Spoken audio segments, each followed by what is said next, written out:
Я хочу представить участников нашей секции. Мне немножко будет сложновато, я и моделирую, и перевожу.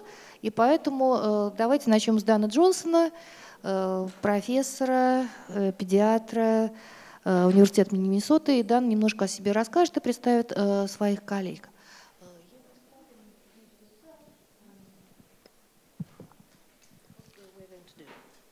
Well, good afternoon. Всем добрый день. I'm delighted to be here today to start the discussion about fetal alcohol syndrome. Я очень рад быть здесь и начать дискуссию по поводу фетального алкогольного синдрома. So we're going to talk about it today. О чем мы сегодня будем говорить? And we're also going to talk about it on Wednesday as well. И об этом же мы поговорим еще и в среду. Because it's a very important topic. Потому что тема очень важная.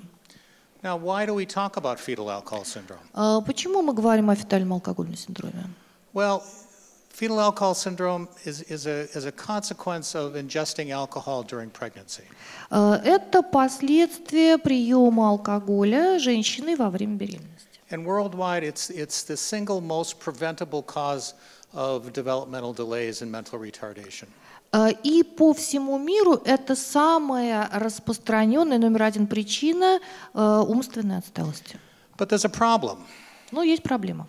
The problem is in our country, in the United States, and also in Russia, there's a stigma associated with the diagnosis. Проблема в том, она есть и в Соединенных Штатах, и в России с этим диагнозом ассоциируется определенная стигма. And it's a stigma that involves looking down on the child and also on the parents. Это стигма, которая касается и того, что мы думаем по поводу ребенка, и того, что мы думаем по поводу родителей. And this is an issue we have to get beyond if we're going to help the kids. И это проблема, которую надо решить, если мы хотим помогать детям. After all, alcohol is part of life in the United States and in Russia. И мы знаем, что вообще алкоголь – это часть жизни и в Соединенных Штатах, и в России. It's a legal substance. People can use it with no fear of the law. И это абсолютно незапрещенное вещество. Люди могут его использовать и ничего не бояться. But so it's very important for people to understand that, you know, it's fine to consume alcohol except during the pregnancy. И абсолютно хотелось бы сказать, что употреблять алкоголь абсолютно нормально, кроме как во время беременности. So why is it important? Почему это важно? Well, first of all, it's important on a societal level to know about fetal alcohol syndrome. Ну, вообще на всех уровнях очень важно знать о фетальном алкогольном синдроме. We have to know the incidence, we have to know how to prevent it. Мы должны знать частоту встречаемости, мы должны знать, как это можно предотвратить. And we have to learn to educate people. И мы должны знать, как людей учить об этом. But it's more important on the individual basis. Но это также важно на уровне индивидуальном. It's important for the parents and the child to know what the diagnosis is. Очень важно, чтобы и дети, и родители знали, в чем, собственно, диагноз. The most important thing is because there are treatments available that can make it better. И это особо важно, потому что есть программы помощи, и мы можем улучшить ситуацию. And my colleague Dr. Возняк is going to talk about them this afternoon. И мой коллега доктор Возняк сегодня расскажет об этом. The other thing is that in the last session we talked about the importance of the family knowing and the child knowing what the problem is. Why am I different? И на предыдущем выступлении мы слышали вопрос, что вот семья знала, и ребенок знал, почему же я такой другой.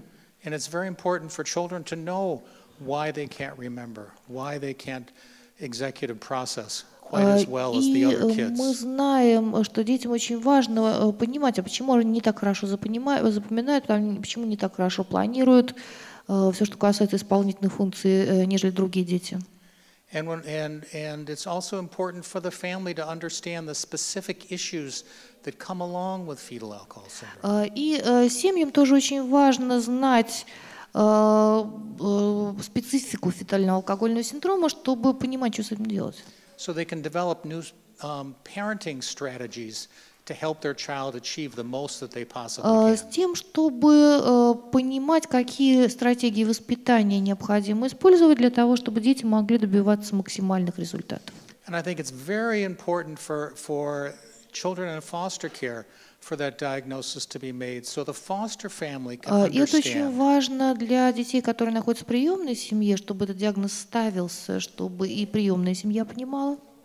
So one of the problems of children with fetal alcohol syndrome is their memory problems. Потому что одна из проблем детей с фетальным алкогольным синдромом – это проблема с памятью. So when a foster family says to their child, do this, do this, do this, do this, the kids can't remember all of those things. Потому что когда приемные родители ребенку говорят, делай так, делай это, ребенок просто не способен запомнить все это. So sometimes the foster families will think that child is stupid.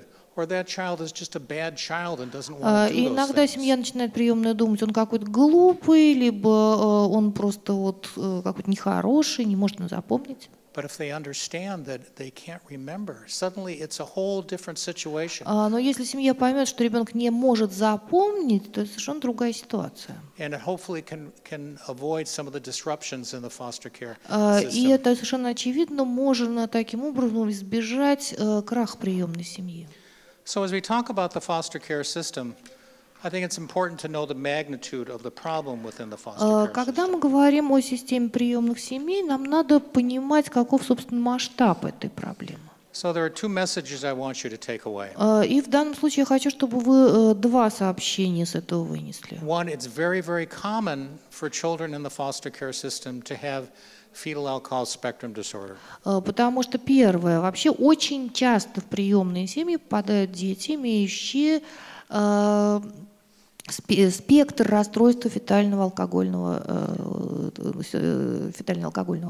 All right, let me back up a little bit and talk about definitions. Давайте я немножко назад шаг сделаю и поговорю о определениях этого дела. So there are many children who are affected by alcohol exposure. То есть много детей, на которых повлиял прием алкоголя матерью во время беременности.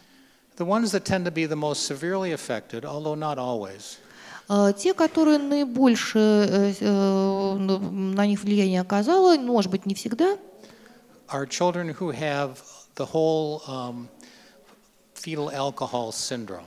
это дети, у которых есть так называемый полный или развернутый фетально-алкогольный синдром. These are children who have the facial features that I'll talk about. Это дети, у которых есть лицевые признаки, о которых я расскажу.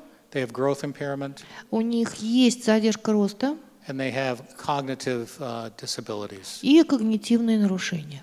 But there's a whole larger group of kids who are more subtly affected by alcohol. Но есть гораздо большая группа детей, которые поменьше пострадали от алкоголя.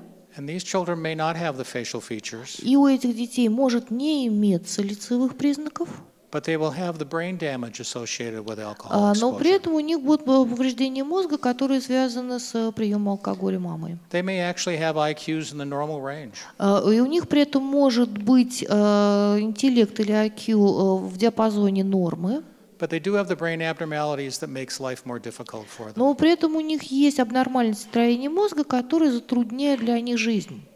And this is the most challenging group because they look normal, И это самая сложная группа. Они внешне выглядят обычными, but they often don't have normal functional abilities. но при этом у них может и не быть обычных, нормальных способностей к функционированию. So there are two studies I want to talk about in terms of looking at the incidence in the foster care system. Есть два исследования, о которых я хочу рассказать, которые смотрят на частоту встречаемости фаз в приемной семье.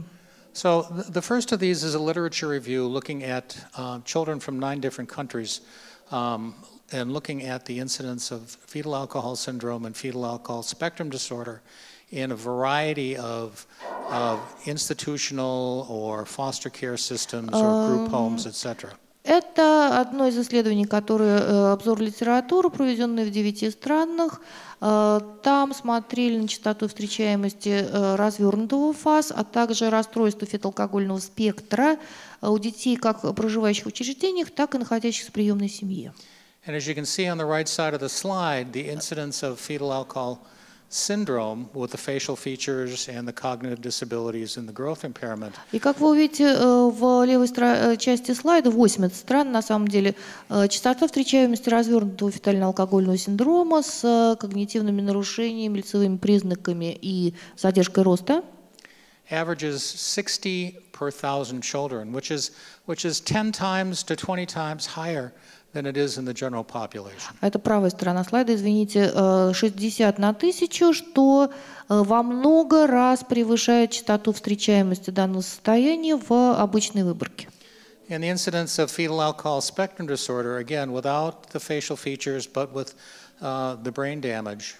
А частота встречаемости нарушений фетально-алкогольного спектра, когда у нас нет лицевых признаков, но при этом есть мозговые повреждения, is 169 per thousand again. Сотня на 1000, 169 на 1000. 17 to 19 times higher than in the general population. Что означает тоже в 17-18 раз чаще, чем в обычной выборке. So it's the children with fetal alcohol syndrome and fetal alcohol spectrum disorder are much more commonly encountered in children in the foster care system. Ну и, соответственно, дети как с полным ФАС, так и с расстройством фетального алкогольного спектра, они гораздо чаще попадают в приемные семьи. Now, in some very select populations of institutions for children with mental disabilities, it may be half the kids that are in those. И в отдельных учреждениях, например, для детей с когнитивными нарушениями, может быть до половины детей, которые имеют подобные расстройства. So very, very high incidence. То есть очень-очень высокая частота встречаемости. So the next study I want to talk to you about is. Следующее исследование, о котором я хочу поговорить. Next slide. So these were kids who were either adopted or in the foster care system that were evaluated for the diagnosis of FAS or FASD. Это дети, которые усыновленные или в приемных семьях, которые проходили оценку на предмет установления и неустановления у них ФАС. And what the study showed is that there's a very high percentage of children within foster care and adoptive families who are being evaluated for behavioral disorders. И оно показывает, что достаточно высокий процент детей, находящихся в приемной семье или усыновленных, которые проходили оценку на предмет каких-то поведенческих нарушений, That turned out to have that diagnosis. В итоге получили именно вот наш диагноз. And that 80% of them had never been diagnosed before. И при этом 80% из этих детей вот этого диагноза до этого не получали. So in many situations, it's a hidden problem. То есть очень во многих ситуациях это скрытая проблема. Children are known to have behavioral or cognitive disorders. То есть мы знаем, что у детей когнитивные нарушения или поведенческие, But no one knows why. а никто не знает почему. And because no one knows why, treatment cannot be started.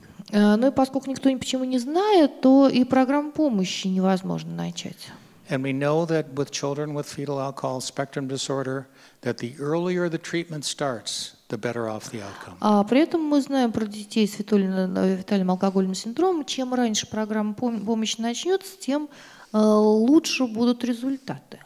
So I wanted to show you a little bit of the facial features of children with fetal alcohol syndrome. Я хочу вам показать немножко вот эти лицевые признаки детей с фетальным алкогольным синдромом. These are two babies laying in the same crib in a Kazakh orphanage. Вот это два ребенка, они в одном манежке находятся. Это Казахстан, дом ребенка. And they're both very cute babies. Они оба хорошенькие. And unless you knew what the signs of the facial features of a child with FAS were, you may not even notice that they're different. Если вы не знаете, в чем состоят как раз эти лицевые признаки, вы, возможно, это и не заметите. Do you want to have this? No, it's okay. Okay. Yeah. So this is the baby with the full features of fetal alcohol Ну вот этот syndrome. ребенок со всеми признаками фетально-алкогольного синдрома.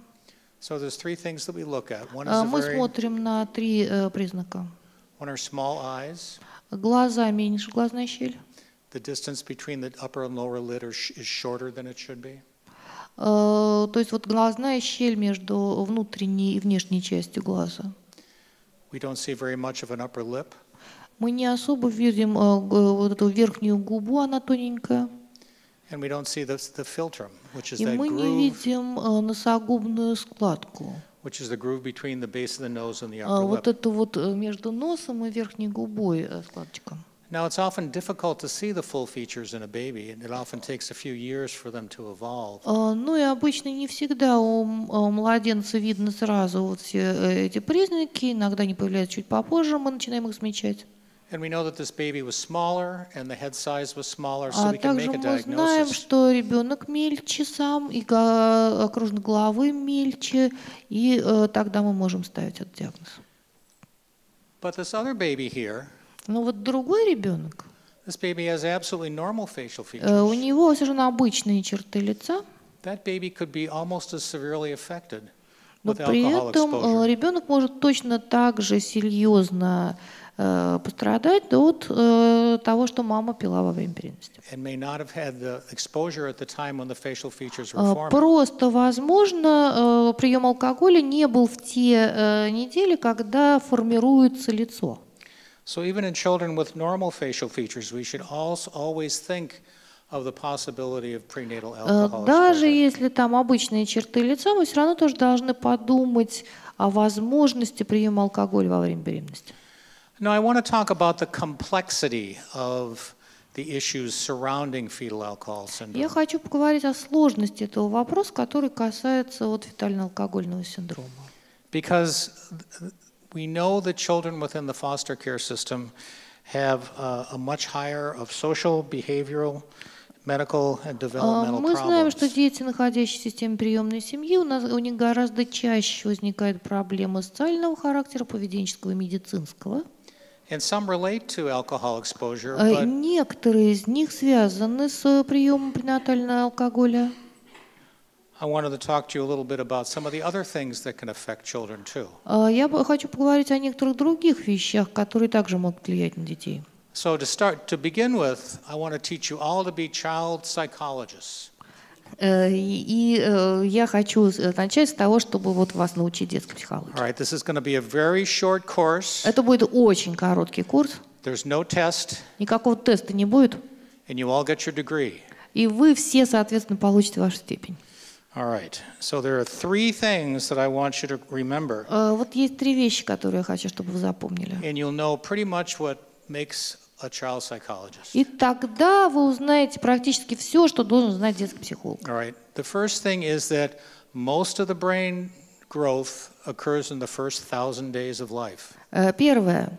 Большая часть роста развития мозга попадает на первые 1000 дней жизни. And this includes gestation, so a little over 2 years of age, a large part of your brain growth То есть has occurred. с момента зачатия, получается, в ближайшие 2 года большая часть мозга, вот она формируется как раз в это время.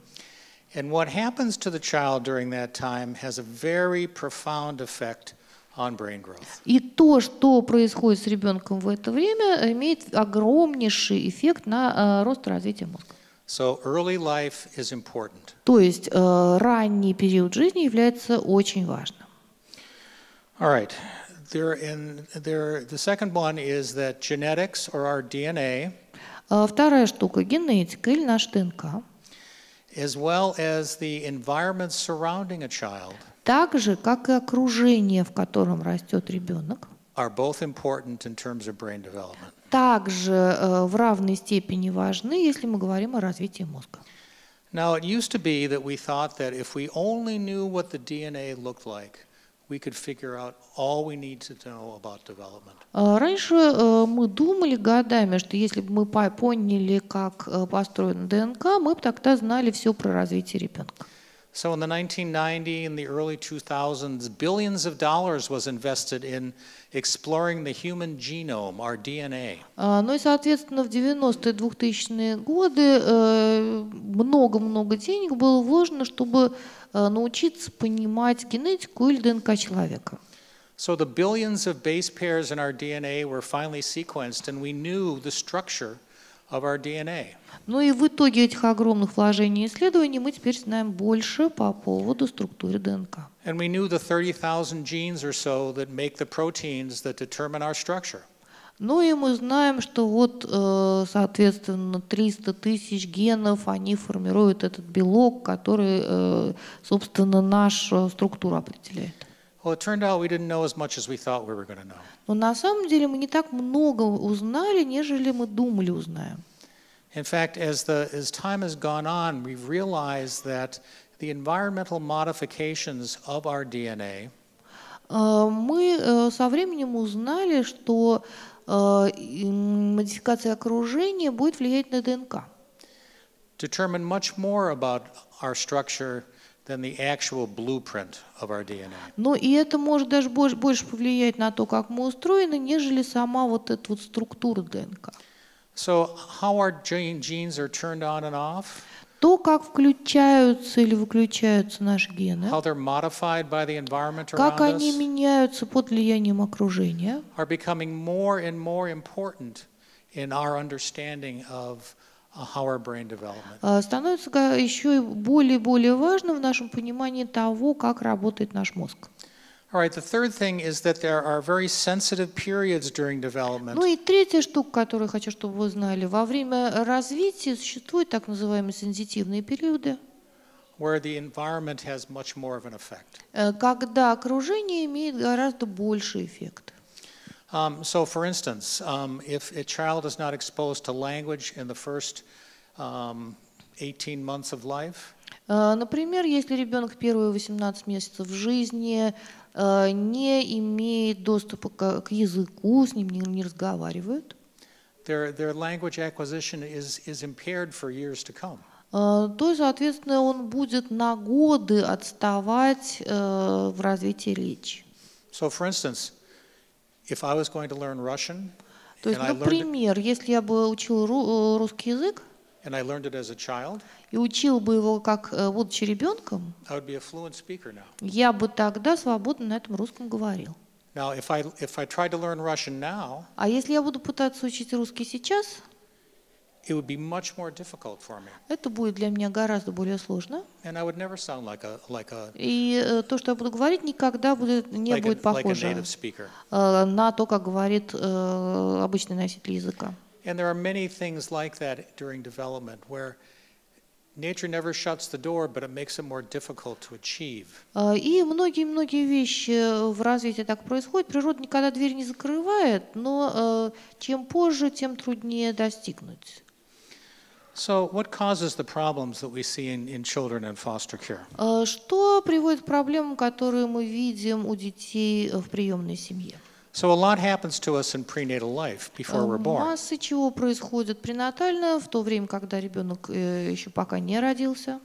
And some of the very important things are what we inherit from our parents. Ну и важная вещь, что мы унаследовали от наших родителей. Many families have mental illness, and those genes can be inherited. У многих родителей есть какие-то психиатрические расстройства, и ребенок может унаследовать гены вот этих расстройств. It's also what happens during gestation to the mother. Также вот то, что в период беременности происходит, пока ребенок находится в материнской утробе. So the mother can be ill, she can have a poor diet, or she can consume alcohol. Она может иметь какие-то заболевания, может плохо питаться, либо употреблять алкоголь. And then when we're born, sometimes disastrous things can happen that can affect our brain too. Ну и когда мы рождаемся, может тут случиться, что может повлиять на наш мозг также.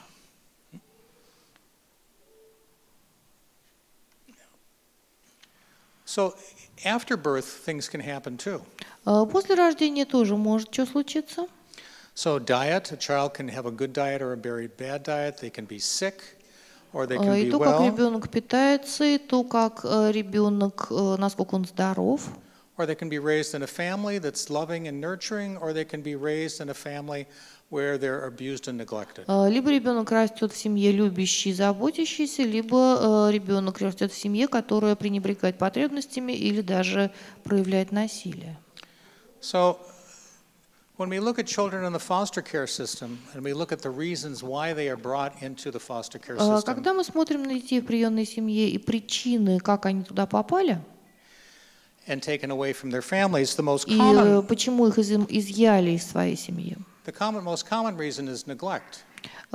самая часто встречающаяся причина – это отсутствие заботы, пренебрежение. And when we're talking about alcohol consumption, it's down here, a smaller number of Когда мы children. говорим о потреблении алкоголя, там поменьше в процентном соотношении. So while alcohol is very important, it's not the only thing that impacts children. То есть, несмотря на within то, the что foster алкоголь care важная system. штука, но это не единственное, что влияет на ребенка в приемной семье. So we get to the big topic now in pediatrics in the United States, which is stress. Вот сейчас у нас в педиатрии в Соединенных Штатах очень большой такой темой для всего является понимание стресса. Now we all experience stress. Понятно, что все мы стресс испытываем. So I'm experiencing stress up here speaking to you. И у меня тоже стресс, потому что я тут стою, вам это рассказываю, говорю. But I have good friends in the audience. Но у меня есть хорошие друзья вот здесь в аудитории. And they tell me I gave a beautiful lecture and I'm a brilliant person. И они мне скажут, что у меня лекция была великолепная, я умнейший человек. So it's mild stress. It И это doesn't bother me небольшой that стресс, much. и особо плохим результатом не приводит. All right, people also experience moderate stress. Люди также испытывают стресс среднего уровня. This is a situation where you may perhaps have a death in the family, or you lose your job, or Это ситуация потери в семье, смерти или потери работы. But again, we have our social support around us. Но наша система социальной поддержки вокруг нас And that will allow us to endure the stress and помогает recover нам from it. преодолеть этот стресс и жить дальше. So the bad part is what we call toxic stress. А вот эта штука, которую мы называем токсическим стрессом, This is very severe, это очень тяжелое. and we don't have that social buffering to help us recover. И у нас нет вот этой социальной системы, которая помогла бы нам восстановиться. What we find И что мы находим, is that in that social stress, it changes our body. что вот этот вот тяжелый стресс приводит к изменениям в нашем теле. It changes the way we respond, our stress response. Меняет то, как мы отвечаем на стресс, то, что называется стресс-ответ. It changes our regulatory systems. Меняет нашу систему саморегуляции. It actually changes our DNA. И также меняет наш ДНК. So this is what leads to changes in behavior. И это в итоге приводит к изменениям поведения. So what are the developmental effects of early adversity? В чем, собственно, влияние больших неприятностей в начале жизни на развитие? So we have changes in the brain that comes from the stress. Это те изменения, которые происходят в мозге в результате перенесенного стресса. And this changes the behavior. We have poor regulation. We become aggressive. Меняется наше поведение, ухудшается саморегуляция, мы становимся более агрессивными. You can see hyperactivity and Мы видим inattention. гиперактивности, трудности с вниманием. These children become impulsive. Дети становятся импульсивными. And they often have dissociations between thought and emotion. И есть часто диссоциация между мыслями и эмоциями.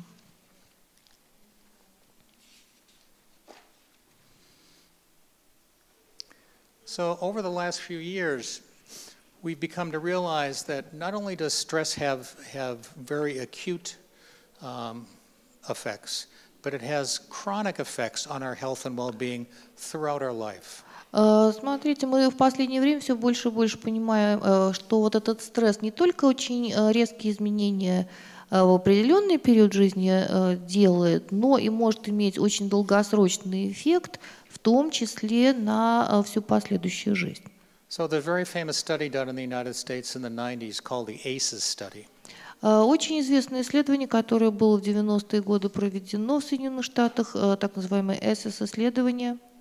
And ACEs stands in English for adverse childhood experiences. А вот это аббревиатура, которая означает тяжелый опыт детства. So they asked almost 20,000 people just to fill out a simple questionnaire, and these were adults. Оно было проведено на взрослых, на очень большом количестве взрослых. Их просили заполнить очень простой опросник. What was the sample? It was about 20,000 adults in Около California. 20 тысяч взрослых это было в Калифорнии. And they asked questions about a variety of bad experiences that these individuals had when they were children. Соответственно, там задавались вопросы по поводу тяжелого опыта, который имели эти люди, будучи детьми. So they asked about psychological abuse, physical abuse, sexual abuse, Спрашивали по поводу насилия психологического, физического или сексуального. and a lot of bad things that happened in the И family. что еще плохого в семье случилось? And what they found out is that each individual who reported an increasing number of these different items of stress. И получается, что у каждого человека, который отмечал у себя вот разные пункты, показатели этого стресса, Had significant problems with health later on in life. в дальнейшем имел значительные проблемы со здоровьем в своей поздней жизни. So people started looking about whether or not these problems also had effects within children. И тогда стали смотреть, а вот эти же проблемы, они как-то влияют на детей. So this is a similar kind of questionnaire that the parents people filled out for the children. Соответственно, был создан подобный же опросник, который люди заполняли уже на детей. And they found out that the higher the score, the more likely the children were to have various types of behavioral problems. И чем выше, получается, набираешь оценку, тем больше вероятно наличие поведенческих проблем. So clearly stress causes problems, behavioral problems, not only in children, but long after that. Ну и получается, что значительный стресс, он вызывает проблемы не только у детей, но и на долгие годы после этого. Long after into adulthood. Прям вплоть до взрослой жизни. So I just want to stop by summarizing what I've talked about. Я сейчас закончу, просто суммирую то, что я сказал. So among the many things that can happen during pregnancy, probably exposure to alcohol is among the most devastating to the developing brain. То есть много чего неприятного может случиться во время беременности, но все-таки то, что ребенок подвергается воздействию алкоголя, приводит к наиболее тяжелым потерям. But it's not the only thing that can affect Но это children. не единственная вещь, которая может влиять на ребенка. So, but we always have to think about it. И мы всегда должны об этом думать. The incidence of fetal alcohol syndrome and fetal alcohol spectrum disorder is much higher within the foster care system. Следующая частота встречаемости фетального алкогольного синдрома и нарушения фетально-алкогольного спектра гораздо выше в приемной семье. And the diagnosis is frequently missed in these kids. К тому же этим детям очень часто не ставят этот диагноз. There are many potential causes of problems in kids in the foster care system. We always have to think about alcohol, but stress and the environment that they're in prior to being placed in foster care, as well as within foster care, can all contribute to the problems that we see in these children. У детей в приемных семьях может быть масса разных проблем. Мы всегда должны думать о потенциальной проблеме с алкоголем. Однако наличие хронического стресса либо неприятности окружения, в котором рос ребенок, мы тоже должны учитывать. And recognizing these problems as early as possible И чем раньше мы заметим эти проблемы, поймем, is critical for these kids это может быть критически важно для этого and ребенка for their families, и для семьи, because it allows us to craft individual interventions that will help them become and achieve as much as they possibly can. потому что это позволит нам подобрать элементы программы помощи, которые помогут ребенку достигнуть наилучшего результата.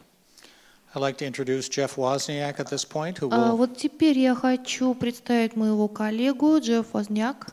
as I mentioned this morning, Jeff has just finished his duties as the president of our organization in the United States that is responsible for coordinating research in Долгие fetal годы alcohol Джефф syndrome. возглавлял ассоциацию фетально-алкогольного синдрома в Соединенных Штатах и занимался как раз исследованием в этой области. I will also, since we have a small enough group that we can have a larger group of interaction, I want to introduce another person in our audience. Но у нас не такая большая группа, мы можем даже более быть интерактивными. Я бы хочу представить еще одного человека. All of us are from Minnesota, which is a state that is at the forefront in the United States for supporting families who have children with fetal alcohol syndrome. У нас одна из лучших программ в Миннесоте, программа поддержки семей, у которых есть дети с расстройством фетального алкогольного спектра. And the organization within the state that coordinates this activity is called Minnesota Organization on Fetal Alcohol Syndrome. И организация, которая в Соединенных Штатах возглавляет это направление, это Миннесотская организация фетального алкогольного синдрома. This organization has become a model within the United States for supporting families as И they raise эта their организация для children. нашей страны, соответственно, является моделью для поддержки семей, которые растят таких детей. And Laura Block, stand up, Laura. И Лора здесь. Laura Block is one of our Laura board Block. members Она одна из наших членов совета who впечатлений. has helped to build this very strong advocacy organization. И она помогла как раз построить эту очень сильную организацию. And not only has it been very effective in helping families, И это не только очень эффективная помощь семьям, but it's been very important in raising awareness in the state это также очень важно по поводу того, что люди лучше в Соединенных Штатах and понимали, also informing politicians а также рассказывали политикам of the need for further work in fetal alcohol о syndrome том, что мы and должны further дальше support for работать families. и понимать это состояние, и для того, чтобы помочь родителям. So I think as you develop your own support organizations in this country То есть, если вы будете создавать вашу организацию for children and поддерживающую families для родителей и who детей, have fetal alcohol у syndrome, которых есть фетальный алкогольный синдром, I think making the connections between organizations that have been very successful will help stimulate. я думаю, что если между успешными организациями будет какая-то связь, это поможет, стимулирует рост понимания и поддержки. That same kind of activity here. Потому что вы, возможно, будете делать примерно такие же вещи. And I'm sure, Laura, you'll be happy to talk to people Я afterwards. уверена, что Лора с удовольствием поговорит с людьми. Спасибо большое. Thanks, Dana. Thank you, Dana. Good afternoon. Добрый день. I just want to make a little announcement about the coffee break. Значит, небольшое, значит, как мы будем работать. У нас кофе-брейк где-то в 4:30. 4:30. Мы сделаем его покороче, потому что у нас еще есть панельная дискуссия, которую будет вести Елена Альшанская, волонтер в помощь детям-сиротам России. Лена, встаньте на секундочку, я вас покажу. We're going to do a panel discussion also from 5:15, so we'll short a coffee break a little bit. 15 minutes? 15 minutes, yes. Let's see. I will do that. Well, good afternoon. Всем добрый день. I'm in the meantime, while we're getting the slides up, I'm going to also introduce Пока мы тут эти Dr. слайды Amelia ищем, Berджесс, я хочу пока представить мою коллегу Амелию Берджесс. who is a pediatrician Она педиатр. and is also from Minnesota and is going to be here with us for the next 3 days as well. Тоже из Миннесоты. Она с нами будет все 3 дня. And because of the time, we're going to kind of rearrange the Поскольку у presentations a нас little есть bit. некоторые проблемы со временем, мы хотим немножечко переставить презентации. And so we will be talking more with Dr. Berджесс on Wednesday about И мы FASD. еще поговорим, мы снимем сегодняшний ее доклад, уберем и перенесем его на среду. Okay. Let's see. So here are some beautiful children who just Здесь happen to have прекрасные fetal дети, alcohol spectrum которых так disorders. случилось, что у них фетальный алкогольный синдром. And I'm going to talk extensively about children that are involved in research in my university research И facility. мы будем говорить особенно про детей, которые принимали участие в исследованиях, которые проводились в моем университете. And my background is in child psychology. Я по образованию детский психолог.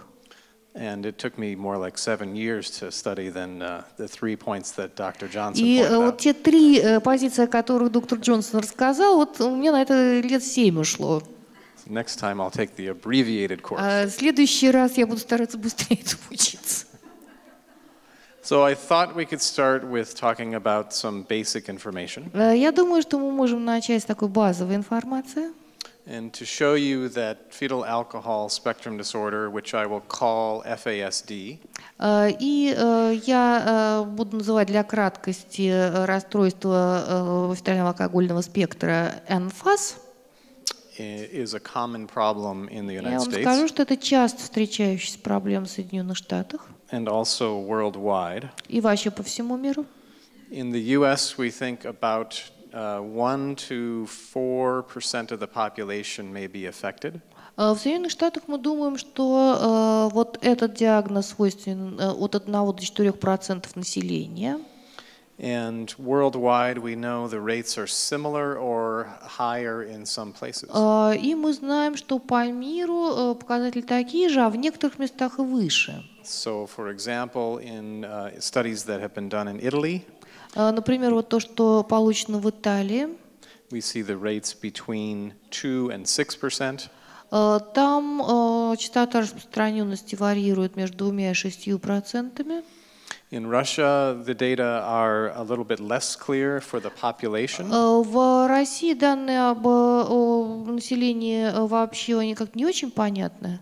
But we know that somewhere between 6 and 17% in the care system, child care Но мы system, знаем, что дети, которые находятся под опекой государства, там повыше от 6 до 17% are affected. имеют этот диагноз. So these are children that you see in the work that you do, I'm sure. Это дети, которых вы видите в той работе, которой вы занимаетесь. These children have many problems other than intellectual problems. И у этих детей масса других проблем, кроме интеллектуальных. So this list shows you some of the cognitive deficits, И в этом списке представлены некоторые из когнитивных дефицитов, including problems with sensory functioning, включая проблемы с функционированием сенсорным, regulating mood, регуляцией настроения, planning and organizing, планированием и организацией, and getting along with others, social а также тем, functioning. чтобы вступать в социальное взаимодействие и быть с другими. And we know that these problems exist even when the child does not have very easily diagnosable И мы FAS. знаем, что это бывает даже когда бывает нелегко поставить диагноз. Ир, огромная проблема. Можно сделать там что-то с микрофоном? Потому что ужасная интерференция звука. So, I was asking to do something about that microphone. so Dr. Johnson told you about how the diagnosis is made, Доктор Джонсон говорил о том, как ставится диагноз.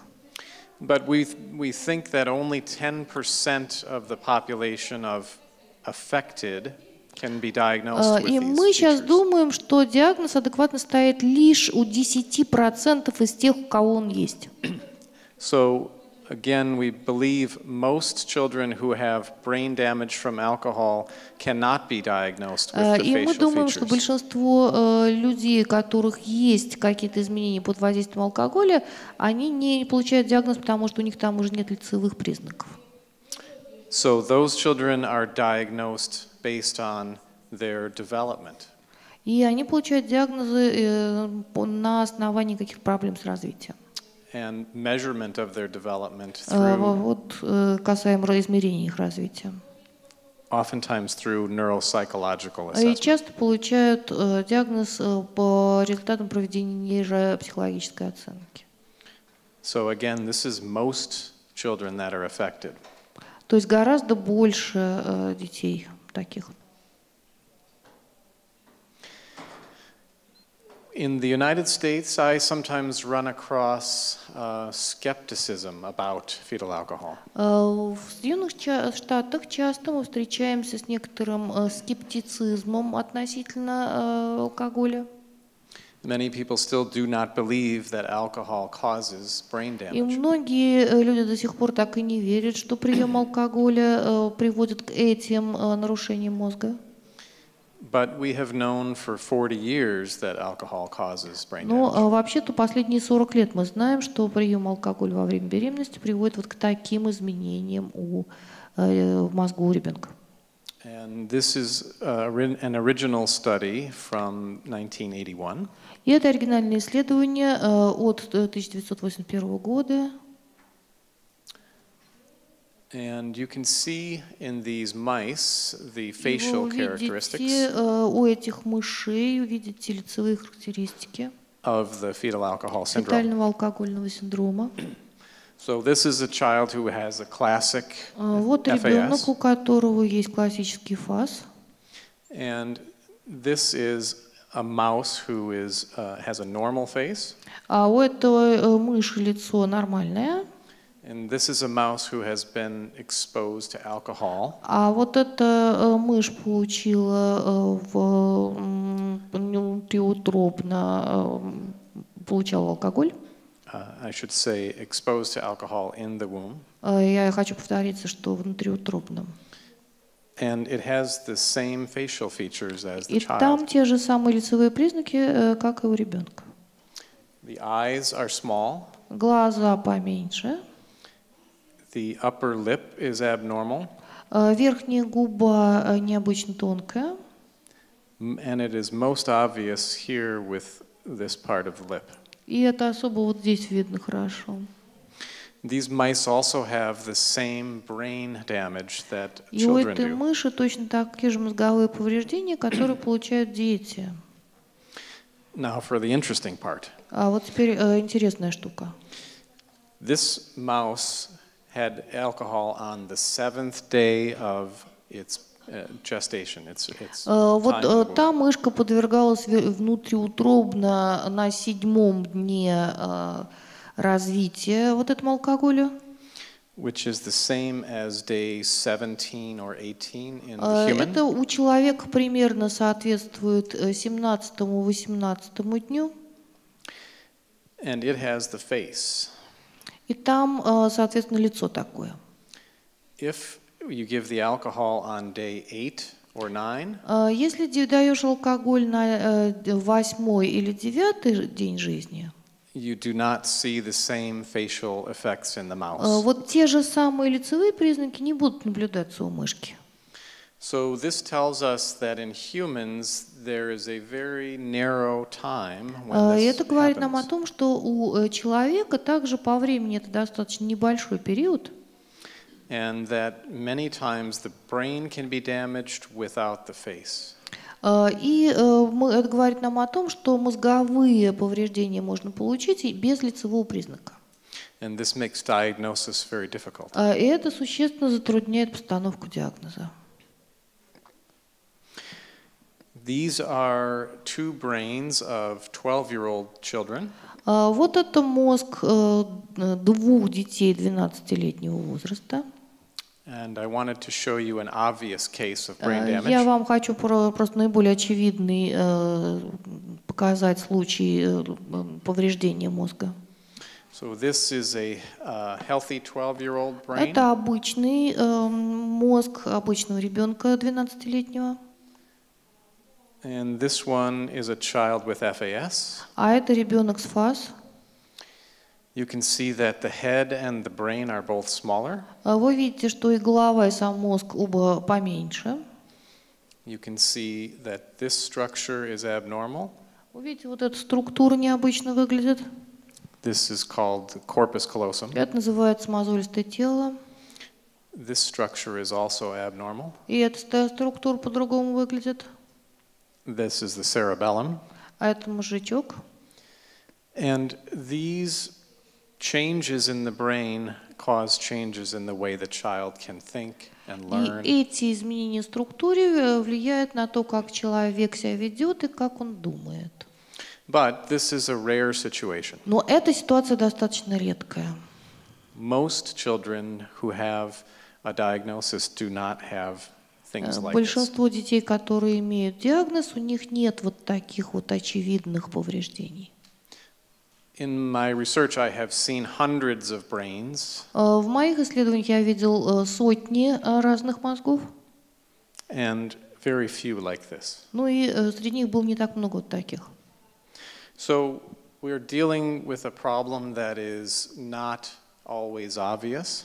То есть мы имеем дело с проблемой, которая не всегда очевидна. But something that causes a lot of difficulties for these Но children. при этом с чем-то, что вызывает массу проблем у этих детей.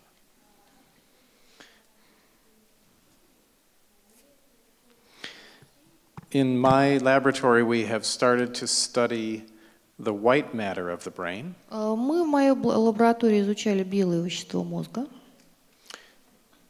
Going back to this picture, Возвращаясь вот к этой картинке.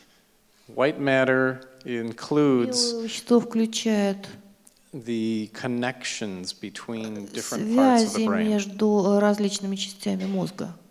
It's the wiring of the brain. Это, собственно, как связываются,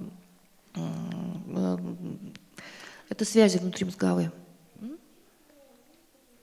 And we know that alcohol interferes with the development of this part of the brain. И мы знаем, что алкоголь влияет на развитие этой части мозга. In one way, it interferes with something called myelin, С одной стороны, это влияет на то, что называется миелином. which is the insulation on the wiring, Это изоляция вот этих проводов, проводящих путей. and it makes the information travel quickly. И миелинизация позволяет большей скорости передачи информации. And if the information cannot travel quickly, А если информация быстро не передается, the child has difficulties with anything that involves the brain. то у ребенка могут быть трудности с любыми вещами, которые подразумевают работу мозга. Some of this damage happens when the child is still a fetus. Некоторые из этих нарушений происходят еще, когда ребенок находится в утробе. But the effects continue all the way through Но adolescence. влияние вот этого дела, оно продолжается вплоть до подросткового возраста. Because this part of the brain is still developing into the Потому 20s. что вот эта часть мозга белого вещества, она развивается, продолжается развиваться до 20-летнего возраста. This slide is about another factor А вот этот слайд по поводу другой штуки. to show you that alcohol does not act alone. Потому что алкоголь не один действует. And this data is about iron, a basic nutrient. Это данные по поводу железа, одного из важнейших базовых микроэлементов. And many women around the world have iron deficiency. И у многих женщин в мире также наблюдаются железодефициты. And this slide shows you how iron deficiency and alcohol combine. А этот слайд показывает, как вместе железодефициты и влияние алкоголя, что они приносят. So this has to do with white matter insulation. Это будет касаться и белого вещества связей. All you need to understand from this graph Все, что надо понять с вот этого графика, is that this is a normal animal here. вот здесь это эксперимент на животных. Это обычное нормальное животное. If the mother has low iron, the brain will be affected like this. Если у матери мало железа, то мозг повредится вот таким образом. Or if the mother is given alcohol, the brain will be affected like А this. если еще алкоголь дать, то вот повреждения будут вот такие. But if both are present, it is a very significant effect. Не слышу. Извините, пожалуйста, это был только алкоголь, только железо. Okay, so you have Последнее, если вместе. you have a combined effect that is worse than То either one. совместный эффект получается хуже, чем каждая из этих штук по отдельности. And in fact, many women who drink heavily during pregnancy have poor nutrition. А многие женщины, которые пьют во время беременности, они еще плохо питаются. So this gives us one idea И that это нам дает некоторую идею. stopping alcohol is not the only part of the solution. Прекратить принимать алкоголь не является единственным решением. Good nutrition, Хорошее питание, good prenatal care, хорошая забота о беременной. all of these things such as lowering stress Все вот эти вещи, а также снижение уровня стресса. are very important for the brain development of the child. Невероятно важны для развития мозга ребенка. This is data from one of my studies. Это данные из одного из моих исследований. And this shows that in the normal appearing brain, Это показывает, что в норме, в развивающемся мозгу, we can still see the effects of prenatal alcohol exposure. мы все равно можем видеть какие-то эффекты воздействия алкоголя. This picture shows you the same thing. Здесь похожая штука. And you can clearly see the difference between this child that is exposed to alcohol. И вы четко видите различие между вот этим ребенком, который подвергался влиянию алкоголя, From the child who was not exposed. от ребенка, который не подвергался. In this brain, you can see that the connections are missing. У этого мозга вы видите отсутствующие связи, Or smaller than they should be. либо их меньше, нежели надо бы. And this leads to problems with handling information. Это приводит к тому, что бывают проблемы, связанные с тем, чтобы справляться с информацией. This is another study of the brain in FAS. Это другое исследование, которое касается мозга и фаз. And this one shows you about how the brain is actually functioning. Это показывает, как на самом деле функционирует мозг. In this picture, you have data from a child without FAS. Ну вот здесь данные ребенка без фаз, And in this picture, you have a child with the fetal alcohol а syndrome. здесь ребенок с фетальным алкогольным синдромом. And the red and the blue lines are data from brain function. И красные и синие линии – это данные функционирования мозга From both sides of the brain. От обоих сторон мозга. Normally, the brain is doing the same thing on both sides. Обычно мозг делает то же самое по двум полушариям. The two halves of the brain work extremely well together. То есть вот эти два полушария, они хорошо вместе работают. And this time, this is 6 minutes of Это 6 brain минут activity. записано. So you can see when one side does one thing, the other side И мы тут follows. видим, когда одна сторона одно делает, а другая другое. And this has to do with those the wiring, the myelin. И that I это talked about. касается как раз вот этих связей внутри мозговых. And we know that alcohol damages that insulation on that wiring. А мы знаем, что как раз вот это вот изолирование проводов, соответственно, алкоголь-то и нарушает. And it slows the communication. Это затрудняет коммуникацию между двумя полушариями. When we look at the function using the MRI scanner, Если мы смотрим на МРТ, на функционирование, we see something that looks like this. мы видим то, что выглядит похожим вот так вот образом. You can see that the signals are off from each other. Мы видим, что сигналы не совпадают друг с другом. They're at different times. Приходят в разное время. And you can imagine that the brain has a hard time coordinating itself. И вы, наверное, понимаете, что мозгу гораздо сложнее координировать свою работу. Again, this is not something that you would see on a typical MRI scan.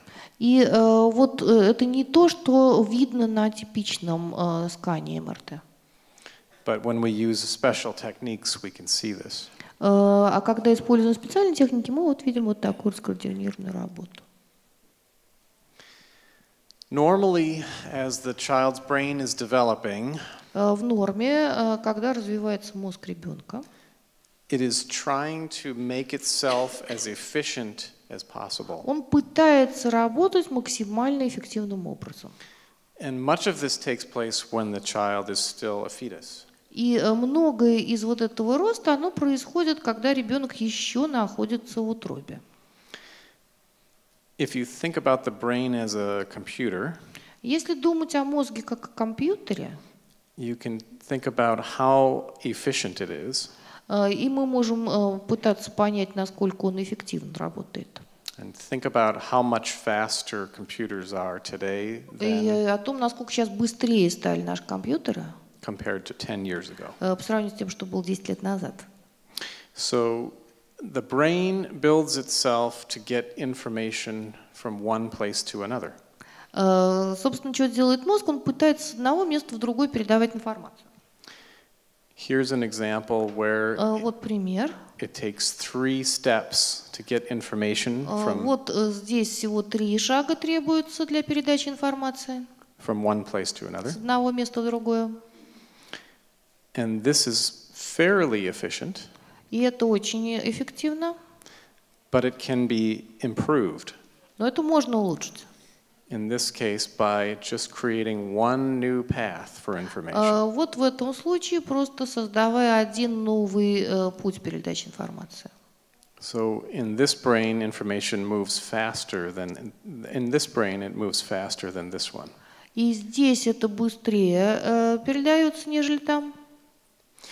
But in a child whose brain is developed abnormally, Но у ребенка, у которого необычным образом, ненормально развивается мозг, we can see that it might take twice as many steps for the information мы to можем get видеть, что, чтобы информация дошла, в 2 раза больше шагов требуется. to the information to get from one place to От another. одного места, чтобы дошла до другого. So the brain in FASD is less efficient. То есть при расстройстве фетально-алкогольного спектра мозг работает менее эффективно. And these are data from one of my studies, Это тоже данные из одного из моих исследований, where we see a 1 to 5% lower efficiency когда мы видим эффективное снижение ее на 1-5% in the brains of children who have been affected. в мозгу у детей, которые пренатально подвергались влиянию алкоголя. Now, 1% may sound small, И, возможно, кажется, что 1% это мало, but if this is going on all day long, но поскольку это происходит весь день, 24 hours a day, все 24 часа в день, in every situation, в каждой ситуации, when the child is learning, когда ребенок учится, or when the child is resting, или когда он отдыхает, or socializing, или социализируется, you can start to realize how big of a problem this is. вы начинаете понимать, насколько это все большая проблема.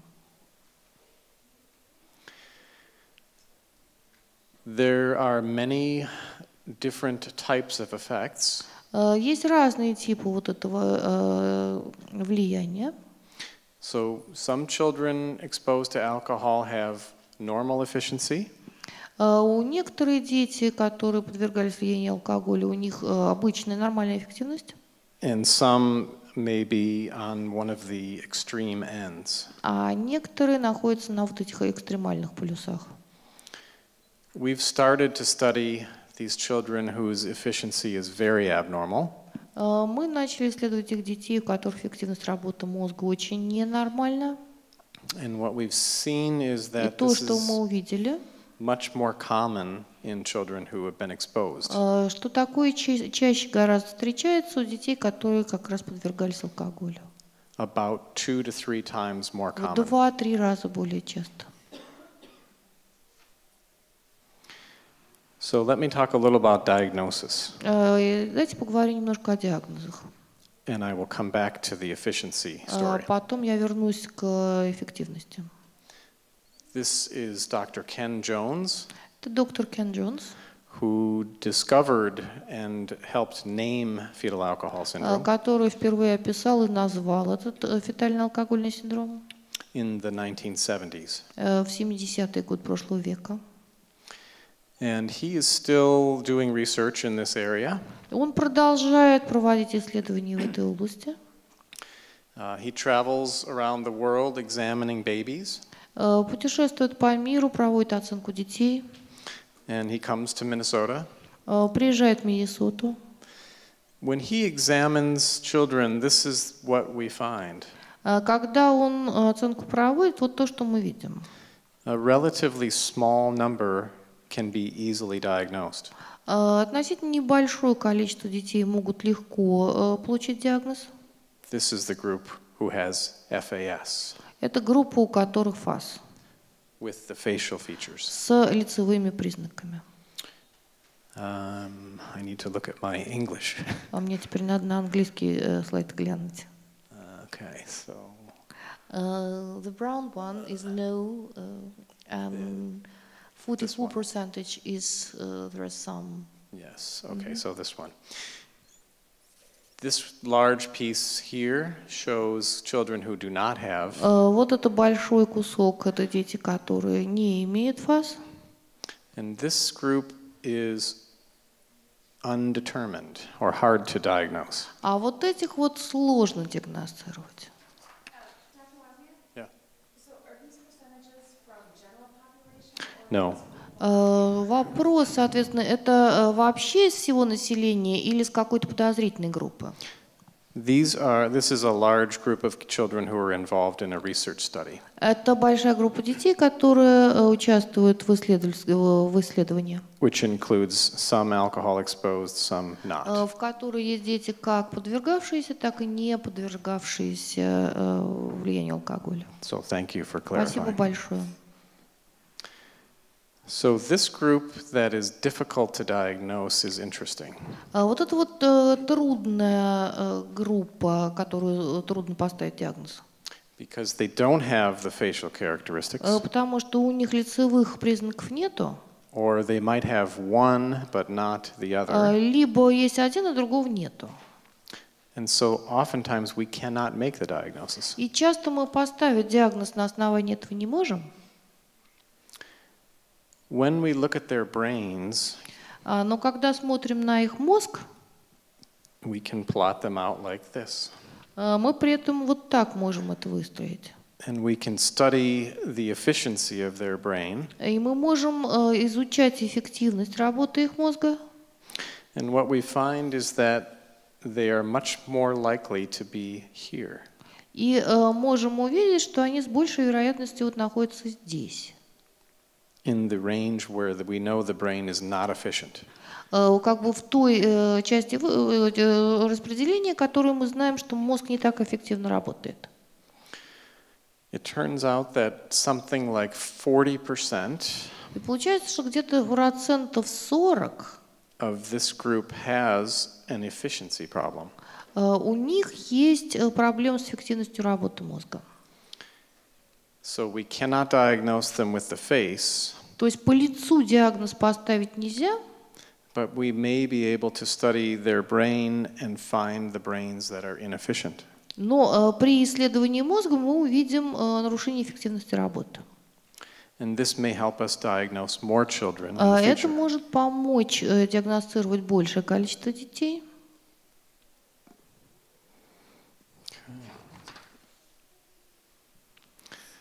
So next I'm going to talk about intervention. А теперь я буду говорить по поводу программы помощи. And I'm going to tell you about interventions involving nutrition. И буду говорить о программе помощи, включая то, что касается питания.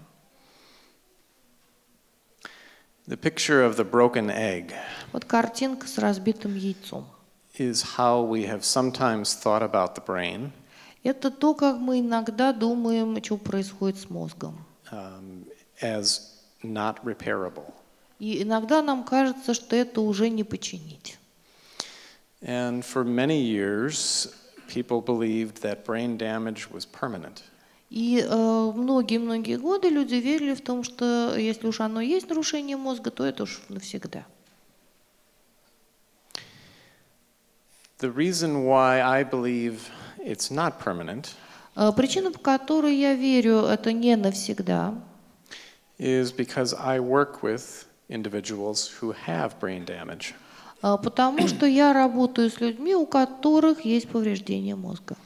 And I see the potential for change, Я вижу потенциал для изменений, all of these individuals have FASD. У всех этих людей здесь есть ФАС. And yet they've all achieved remarkable things. И несмотря на это, они делают удивительные вещи. These teenagers talk to audiences about fetal alcohol. Например, вот подросток, который рассказывает в аудитории про фетальный алкогольный синдром. They lead events in the community. Они проводят всякие разные мероприятия в местном сообществе. Some have traveled to Washington, D.C. to Некоторые speak. ездили с выступлениями в столицу Вашингтон, Колумбия. And they are advocates for themselves И они являются самоадвокатами. and for others. И для других тоже. They hold jobs. Они продолжают удерживаться на работе. They go to college. Поступают в колледж. And they find relationships. Находят отношения близкие. Many, many things that we once believed not possible. Многие вещи делая, которые мы не верили, что это возможно. There have been animal studies that have looked at nutrition. На животных проводились исследования, которые смотрели на питание. And I'm going to tell you about a human study in a few minutes. И про людей я чуть попозже вам расскажу. But let's start with one or two of these animal studies. Ну, я начну с пары вот этих как раз на животных исследований. This is a study of DHA. Это исследование you mean the acid? Yes. Вот этот вот этой кислоты. It is. It has a long name. Докозагексановая кислота. Ага. Yeah. Полиненасыщенная жирная. It is something that is in our food. Это что-то, что находится в нашей еде. It's also in breast milk. Также она находится в грудном молоке. It's in infant formula now. Сейчас ее добавляют в смеси для младенцев. And it is important for brain development. И она очень важна для развития мозга. So people have studied what will happen to the brain if you give extra. Люди стали изучать, если ее добавить, что будет с мозгом. This is a study from one of my colleagues in the United States. Это исследование одного из моих коллег в Соединенных Штатах. Using mice or rats. Исследование на крысах, на мышах. And in this study, they give the mother alcohol. В данном случае вот этим мамам, крысам, мышам давался алкоголь. And find that the baby rats И в результате получается, что младенцы-крысята, у них есть какие-то изменения. They communicate less with each Они other. хуже взаимодействуют друг с другом. They do not play with each other. Они меньше играют друг с дружкой. And they are more fearful or afraid. И они более пугливые. So these are abnormal behaviors seen in the rats. Это необычное поведение, абнормальное у крысят. Giving these animals DHA can reverse some of the А deficits. если этим крысятам давать вот эту вот кислоту, соответственно, некоторые эффекты могут быть обратимыми. So it is not a cure for FAS. То есть это не лечение от фетального алкогольного синдрома. But it is a way of optimizing brain development Но это способ оптимизировать развитие мозга, to try to overcome some of the damage. чтобы попробовать преодолеть некоторые из повреждений случившихся. And this is the general approach with treatments. Это такой часто встречающийся подход к помощи. To try to maximize brain development. Для того, чтобы максимизировать развитие мозга. Because we cannot reverse Потому the что время exposure. нельзя вспять повернуть, что случилось, то случилось. But studies like this tell us there might be something Но that we can do. исследование типа вот этого может показать, что что-то можно таки сделать. So I'm going to tell you about a study of choline, a nutrient. Я вам хочу рассказать про холин. Это одна из добавок. And this has been studied in mothers and also children. В данном случае в исследованиях участвовали и матери, и дети. Here I'm showing you a study from Ukraine. Вот это исследование, которое было проведено в Украине. And this is my colleague at University of San Diego, or University Это of мой California, коллега, который работает в Калифорнии, в университете Сан-Диего, who gave choline and multivitamins to women who were drinking. Они давали холин и мультивитамины женщинам, которые пили. And this was done in the Ukraine. Это было в Украине проводилось. And then the babies were studied. Ну и, соответственно, потом исследовали их детей. And you might wonder how you study a baby's attention or memory. Ну и, соответственно, вас может удивить, а как исследуется память или внимание у младенцев? And it looks something like this. Примерно вот так выглядит. In this case, they measure the baby's heart rate. Соответственно, изучается частота сердцебиения у ребенка. And show the baby different things on a screen. В то время как детям разные штуки на экране показывают. If the baby sees something that is the same, it has one reaction. Если ребенок видит стимул, который такой же, как другой, там реакция будет одна. And if the baby sees something different, it has a different reaction. А если стимул отличается, соответственно, реакция будет другая.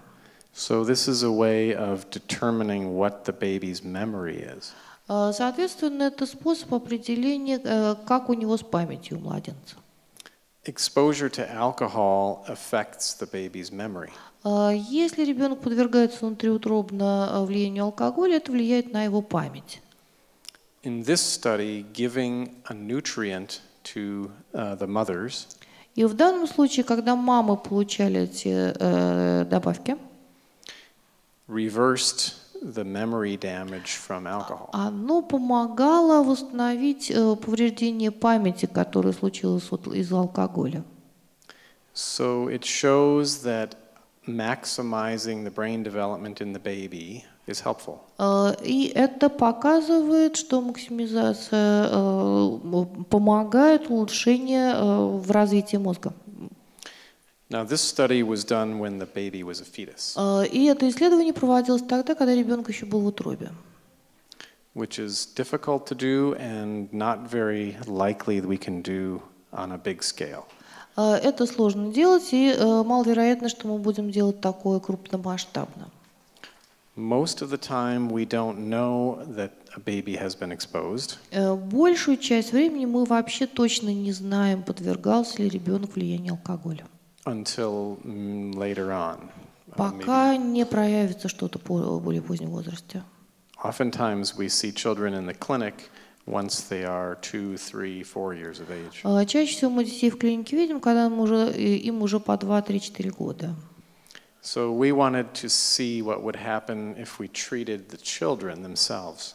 Ну и мы хотим смотреть, что же произойдет, если мы таким образом будем пытаться лечить детей. Because this would be much more practical. Потому что это будет более практически. So at the University of Minnesota, we have studied this for 6 years now. 6 лет уже мы это исследуем в университете Миннесоты. And much of this work that we're doing in humans is based on animal studies. И то, что мы делаем сейчас с людьми, много из этой работы, оно связано с тем, что мы делали на животных. This is my colleague Jennifer Thomas, Это моя коллега Дженнифер Томас.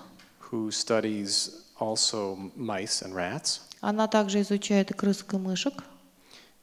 And they give alcohol to the mothers. Дают матери алкоголь. and study the brain and behavior of the baby rat. А затем изучают поведение и мозг у крысенка. These babies who have been exposed to alcohol have brain damage. Ну и те, которые подвергались влиянию алкоголя, крысят, у них есть повреждение мозга. They have memory problems. Проблемы с памятью. They have behavioral problems. Проблемы с поведением. They have problems with their motor skills. Трудности с двигательными навыками. And if she gives choline to the mothers, А если мамам давать холин, we see less of this damage. Мы видим, что эти повреждения меньше. And in some cases, we don't see damage at all. А в некоторых случаях мы вообще не видим повреждения. So her studies first started giving the choline during pregnancy. То есть она начала с того, чтобы холин давать во время беременности крысам. Next, she started giving the choline to the babies themselves. Затем она стала давать холин крысятам. And she saw that even giving it to the babies had a positive effect. И обнаружила, что даже если давать детенышу, то все равно эффект будет лучше. So the effects were at the level of the brain development. То есть эффект находится на уровне развития мозга. Choline helped the number of cells in the part of the brain that's involved in memory. То есть холин помогает с вот теми клетками, которые связаны с работой клеток, которые связаны с памятью. And it helped the chemistry of those cells. Помогает улучшать химию этих клеток. And we know that this part of the brain is abnormal in children. Мы знаем, что как раз эта часть мозга, она страдает у детей. This region is called the hippocampus. Этот отдел мозга называется гиппокамп. And the hippocampus can be damaged at different points in the pregnancy. И в различные временные точки во время беременности может пострадать гиппокамп. So remember, I said the face can only be damaged during a very narrow time. Помните, я говорила, что лицевые абнормальности можем получить только на определенные сроки беременности.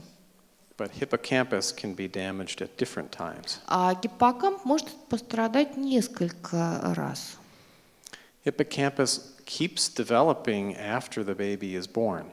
Гиппокамп продолжает развиваться и после рождения ребенка. Maybe all the way into the 3rd or 4th year of life. Может быть, до 4-5 года жизни. And we decided to try to give choline and during those first 4 years of life. И мы решили попробовать давать холин как раз в эти вот 4-5 лет жизни ребенка. So choline is a nutrient that we all eat. Холин – это штука, которую мы все с вами едим. You can see it here in the yolk of the egg. И вы видите, вот здесь, вот в желтке находится от яйца. But it's also in meats Но and other также это foods. есть в мясе. And it is necessary for development of the brain. И он необходим для развития мозга. It's an essential nutrient. Это один из важнейших питательных элементов у человека. If you do not have choline, cells in the brain will die. Если холина нет, клетки мозга могут погибать. And choline is also needed to keep the cells rebuilding over the А course. холин также необходим для нормального воспроизводства клеток. Choline also builds a neurotransmitter. Он также принимает участие в нейротрансмиттерах, That is involved in memory. которые связаны с нашей памятью. And choline affects how your genes are turned on or off. А также холин влияет на то, как включаются или выключаются ваши гены. So most people need around 550 milligrams. Большинству людей требуется где-то 550 этих самых миллиграммов And this is per day. в день. You can see that in the United States, most people do not eat enough choline. А вы видите, что в Соединенных Штатах большинство народу не доедают этого холина. Probably true here also. Здесь, может быть, и здесь это справедливо. During pregnancy, a woman needs to eat more choline than normal. Во время беременности женщина нуждается в том, чтобы употреблять больше холина, нежели не беременная. Because it is so important for brain development. Потому что это так важно для развития мозга ребенка. But we know many do not. Но мы знаем, что многие этого не делают.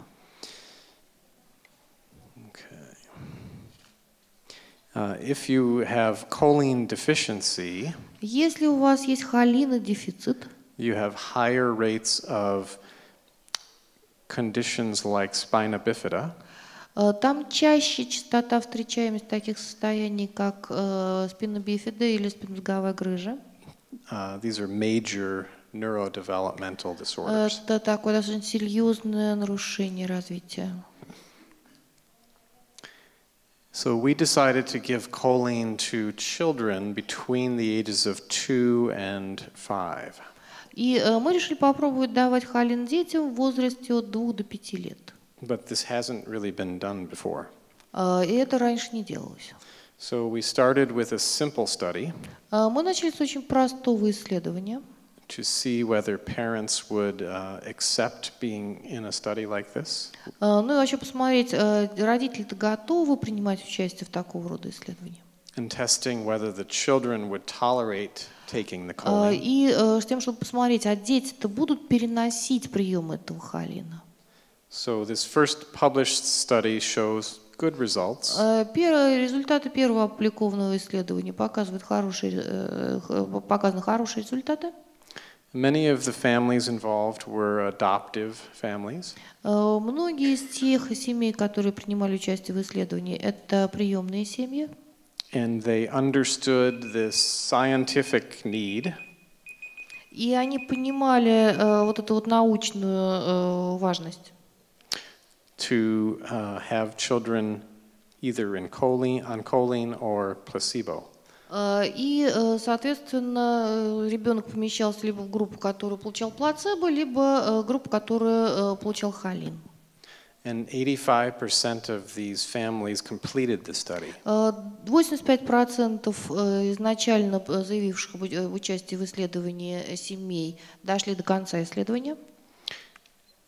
And the children tolerated taking choline just Ну и fine. дети нормально переносили прием холина.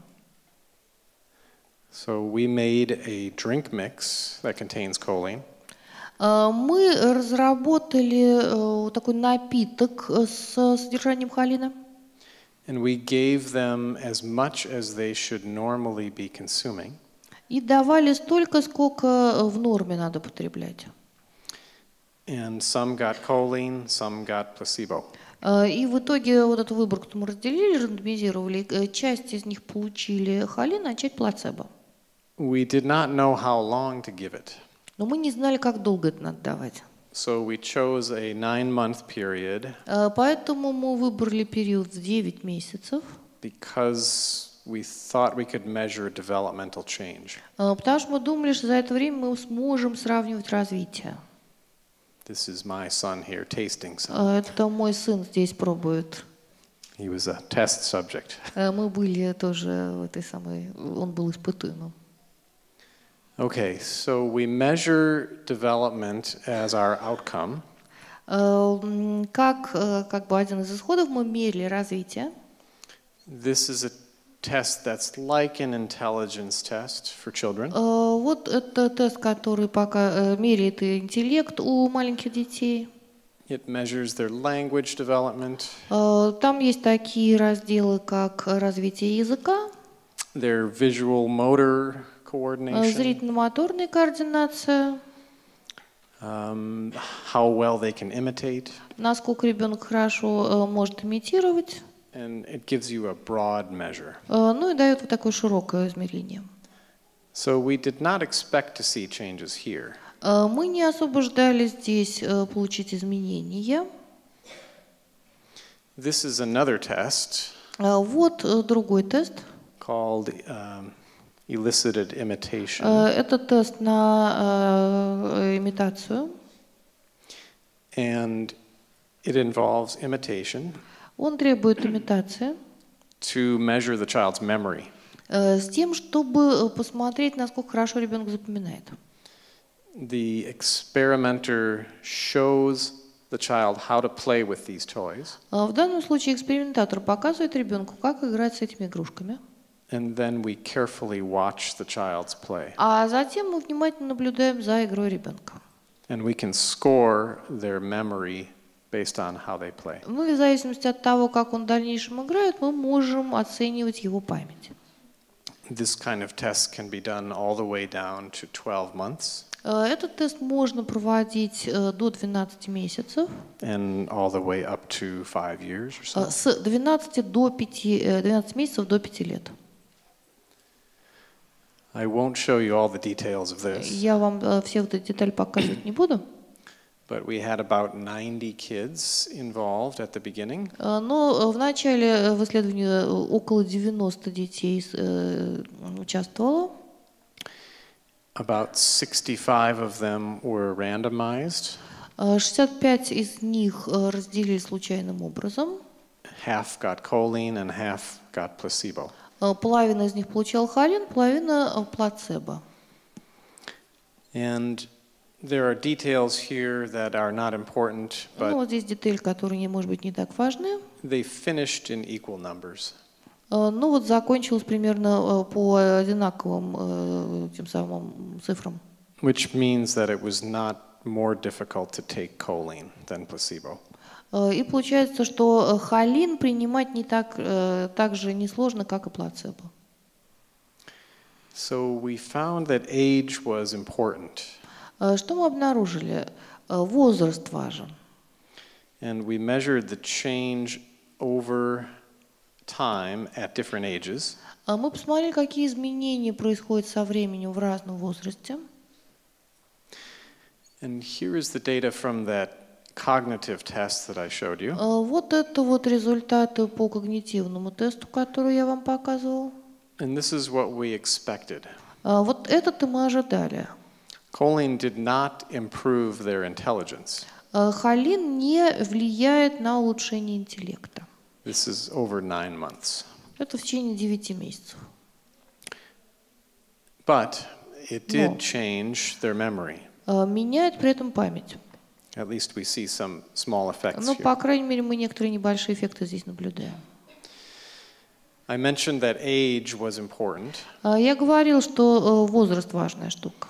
and we only saw this effect in the younger children. И мы такой эффект наблюдали только у детей, которые помладше. In this study, the younger children were 2 and 3, В данном случае в исследовании дети помладше – это 2-3 года. and the older children were 4 and 5. А дети постарше, соответственно, это 4-5 лет. So here we saw a significant effect of choline in the 2 to 3-year-olds. То есть мы здесь замечаем значительный эффект холина на 2-3-леток. And this again was in their specific memory. И это специфическая память. So we think that this is important Мы думаем, что это важно, because early development will affect later development. потому что развитие в более ранний период, оно влияет на более позднее развитие. And this is showing you the effects for younger children here. И здесь эффекты на детях помладше. You can see a difference between choline and placebo. Вы видите различия между группой, получающей холин, и плацебо. But not a significant effect for the older children. Но эффект не столь значительный для детей постарше. This makes sense because we know that early is better. Это имеет смысл, потому что мы знаем, чем раньше, тем лучше. It's the same reason why we work with young children as early as we can. По этой же причине мы работаем с маленькими детьми, чем раньше, тем лучше. It's It's the same thing that Dr. Johnson referred to earlier. И об этом доктор Джонсон говорил раньше. About how it would have been better had he learned Russian when he was 2. О том, когда он говорил, хорошо бы мне русский начать учить, когда мне было 2 года. Than later in life. Нежели позже в жизни. So we are now studying these children several years later. Теперь мы этих детей исследуем несколькими годами позже. And we are enrolling a new group. А также набираем новую группу. In this study, we've changed the dose of choline that we're giving. В этом исследовании мы изменили дозу холина. In order to match the child's weight. И теперь даем ее в расчете на вес ребенка. Because we think in the first study, some children had more than they needed. Потому что мы думаем, что в предыдущем исследовании некоторым детям давали больше, чем надо. And many children with FASD are small. А многие дети с фетальным алкогольным спектром, они меньше по размеру. So the doses in the current study are smaller. То есть вот в нынешнем исследовании доза поменьше. And we are still studying them for 9 months. Мы продолжаем исследование так, как и прежде, 9 месяцев. And we are now bringing back the other children 3 to 5 years later. А также смотрим на вот тех, кто были раньше принимали участие. One of the reasons that we think long-term studies are important Почему нам кажется, что важно длительные исследования проводить? has to do with how development goes step by step. Связано с тем, что развитие происходит пошагово. And you can't always see the effects right away. И не всегда с самого начала видны эффекты. This is an example of a study of a different nutrient. Это исследование, которое касалось изучения другого элемента. In which they did not see effects on children within 18 months. Там эффекта у детей не было обнаружено в течение 18 месяцев. So this study where they were giving long-chain polyunsaturated fatty acids. Это тоже длинноцепочные полиненасыщенная жирная кислота. And they did not measure any brain change at 18 months. И никаких не было произведено, не было найдено отличие в работе мозга в первые 18 месяцев. But when they looked at the children at 6 years, they did see an effect. А когда посмотрели в 6-летнем возрасте, то эффект увидели. They saw that effect in the children's verbal skills. Это касалось вербальных навыков ребенка. And in the children's ability to inhibit or stop themselves. А также в способности ребенка себя останавливать. So we think we might see the similar thing in our Мы study. думаем, что мы можем обнаружить подобные эффекты в нашем исследовании тоже. We have not published these data yet. Мы эти данные пока не опубликовали. But these children are now, this data is from about 4 years of follow-up. Это данные касаются прослеживания в течение 4 лет. And you can see the differences here between choline and placebo. И мы здесь видим отличия в группах, принимающих холин и плацебо. Especially in what we call working memory. Особенно в том, что мы называем рабочей памятью. Or concentration. Либо концентрацией. So here, so far, we're seeing about a 17 or 18% difference. И мы здесь видим 17-18% отличий. And this study still needs to be finished. Ну и, соответственно, исследование надо еще закончить. Okay, there is a review paper in case you're interested. Yes, sounds good. Я говорю, давайте все-таки короткий перерыв-то сделаем и вернемся. Я вам скажу, я точно знаю эту презентацию, я ее вычитывала, да, вот дальше еще интереснее. Поэтому мы очень всех ждем через 15 минут. Welcome back. Добро пожаловать обратно. So I'm going to continue to talk about other interventions. Я продолжу рассказывать про другие методы вмешательства. And I'll start with talking about medication. И начну с того, чтобы обсудить вопрос медикаментозного лечения. And this will be quick because we know very little. И это будет очень быстро, потому что мы знаем-то очень мало об этом. So here is a paper basically saying that we know nothing. Здесь такая статья, в которой в основном написано, что мы вообще ничего не знаем. And this is true from clinical studies. И это правда, что показывают нам клинические исследования. We do have a few clues as to how medication works in these У children. нас есть какие-то небольшие идеи, что может работать у этих детей. So there have been studies of animals exposed to alcohol prenatally. Потому что, опять же, исследования на животных, проводимые, которые подвергались пренатальному воздействию алкоголя, In which the offspring were later given medications. а их потомству, соответственно, позже давали медикаменты. And these top two studies И were вот эти вот исследования, которые сверху у нас перечислены, studies of methylphenidate. это исследования медикаментов, которые у них называются метилфенидат. A common medicine used for ADHD. Это достаточно часто используемый медикамент при дефиците внимания и гиперактивности. Those studies showed that prenatal alcohol exposure caused a problem.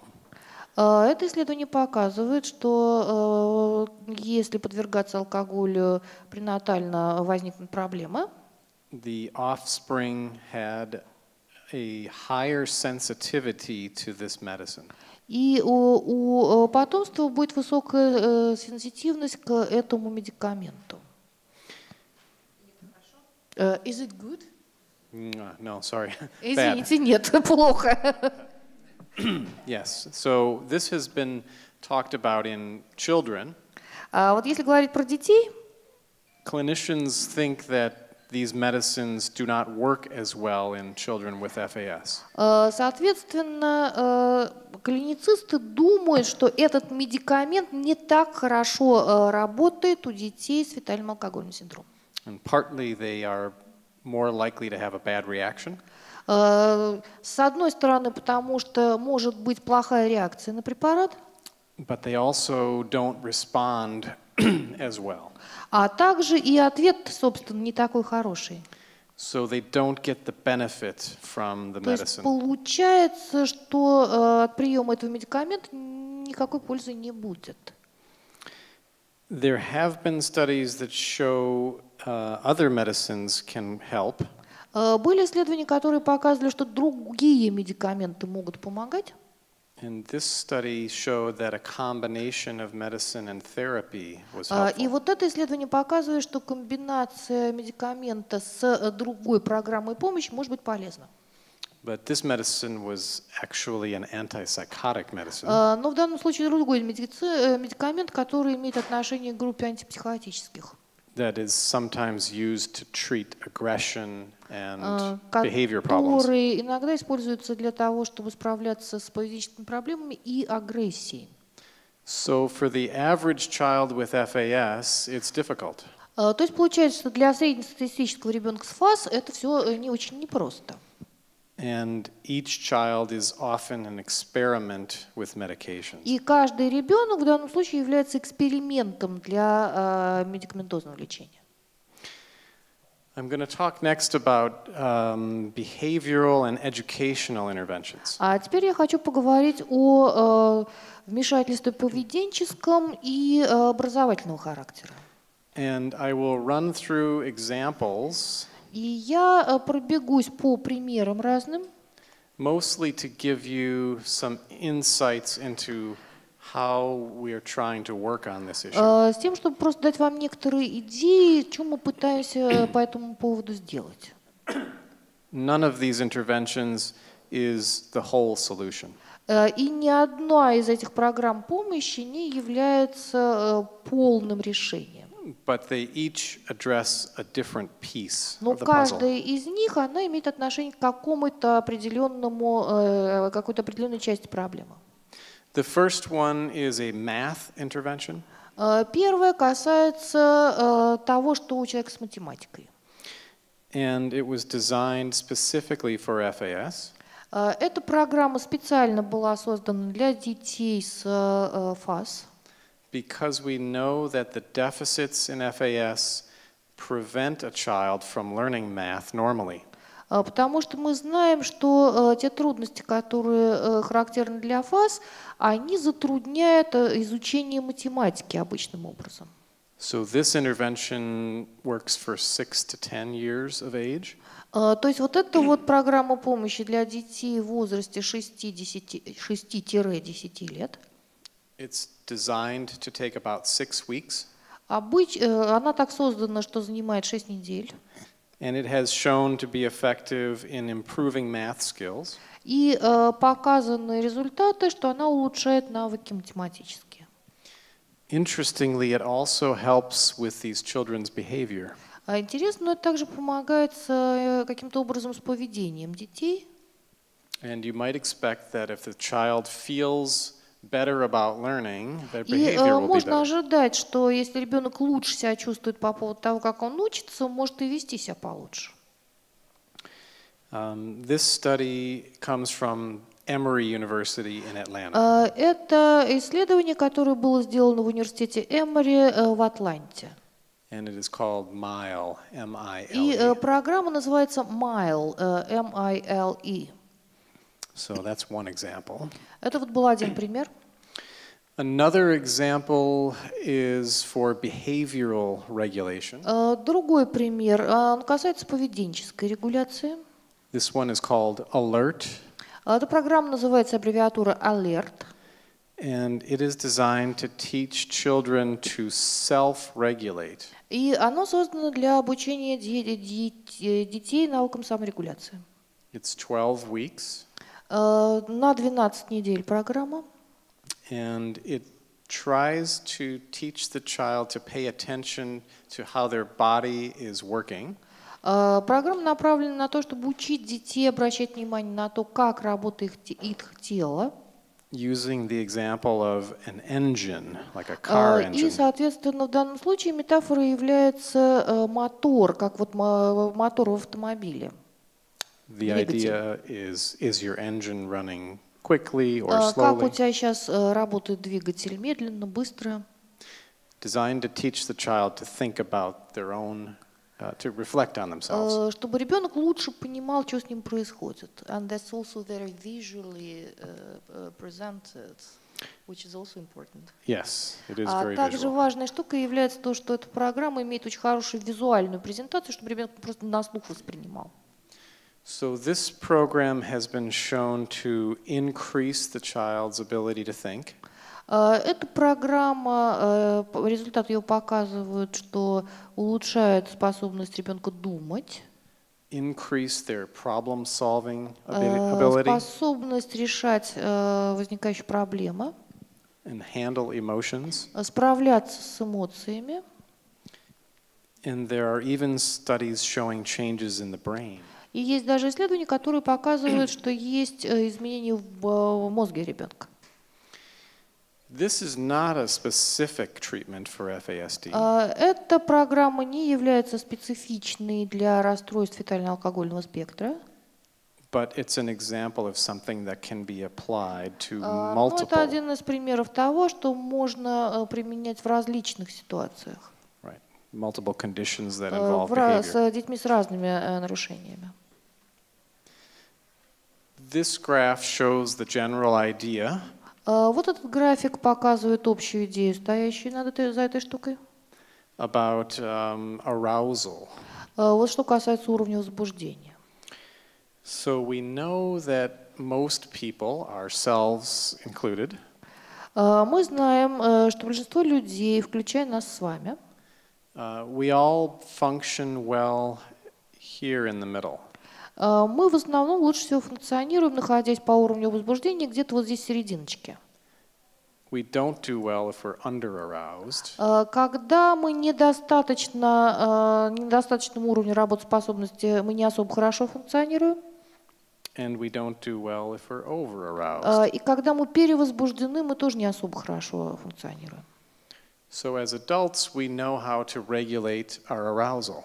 То есть взрослые примерно себе представляют, как регулировать уровень возбуждения. Did anyone just have coffee? Ну вот кто-то сейчас из вас пил кофе? I did. Я пил.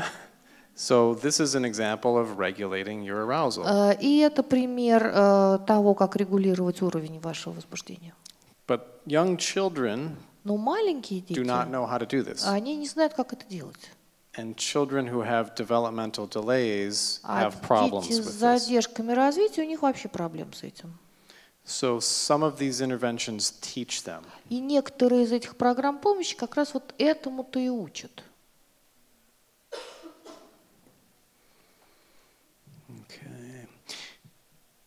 There are a number of computer games Есть ряд компьютерных игр, that are designed to teach this self-awareness. которые созданы для того, чтобы учить самоосознанию.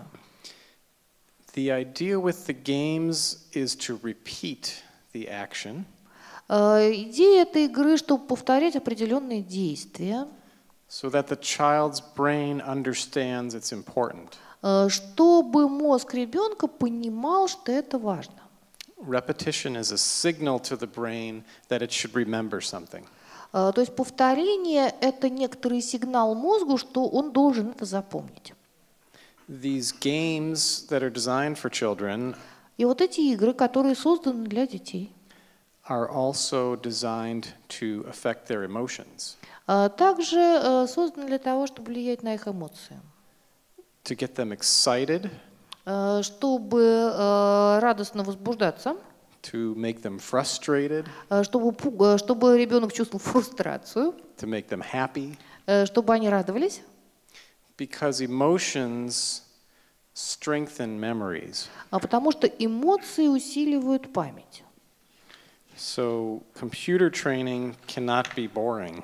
То есть обучение на компьютере не может быть скучным. It needs to be interesting to the child. Надо, чтобы это было интересно для ребенка. Also, these programs need to teach the child to think about what they're doing. Также эти программы должны учить ребенка думать о том, что он делает. If a child gets better at one of these games but cannot explain it, Если ребенок лучше получает результаты в этих играх, но не может это объяснить, then it isn't necessarily as helpful as it это should be. не настолько полезно, как это должно было быть. The idea is that the child needs to learn about their own thoughts. То есть идея состоит в том, что ребенок должен понимать, как он мыслит.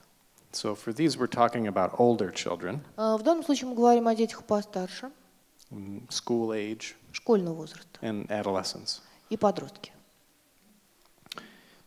Here's an example of studies designed to affect attention. Вот это пример исследований, которые направлены на то, чтобы менять внимание. This is the work of Kim Kearns from Canada. Это работа канадских коллег Ким Кернс. These are designed for children with autism, FAST, and other conditions. И вот эти программы, они созданы для детей с ФАС, с расстройствами аутистического спектра и другими нарушениями. And these are computer games designed for concentration. И это компьютерные игры, которые специально сделаны для улучшения концентрации. They've been shown to improve the child's ability to pay attention to more than one thing at a time. Собственно, их цель научить ребенка внимание обращать на более чем одну вещь в конкретный момент времени. And they can also reduce distractions. И на то, чтобы снизить отвлекаемость. This is another set from Emory University. Вот это другой набор, разработанный в университете Emory. Also Claire Coles and Julie Cable. Также Клей Колс и Клэр Колс и Джули Хейбл, авторы, записаны во второй строчке слайда. These are designed to teach self-reflection. Это направлено на обучение саморефлексии. But these also involve teaching the parents. Но также включает и обучение для родителей. So in this program, the child works on the computer. В данном случае ребенок работает на компьютере. And the parent is exposed to a behavioral intervention. А родитель получает поведенческое вмешательство. And the whole purpose, again, is to teach the child to think about their own thoughts. И все это делалось для того, чтобы ребенок думал о своем собственном мышлении. The idea is that self-awareness affects behavior. И идея состоит в том, что самоосознание влияет на поведение.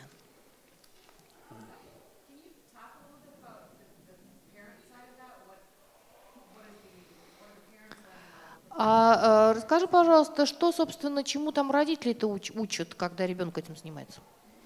The parents are learning to tell the child what they are observing. Соответственно, родители учат, что сказать ребенку, когда они наблюдают за ним. And to cause the child to speak what they're thinking. И помогать ребенку говорить о том, о чем он думает. So both the parent and the child are talking through the problem solving together. То есть, соответственно, ребенок и родитель, они обсуждают в процессе решения задач или проблем. And they're practicing together. И они вместе тренируются это делать.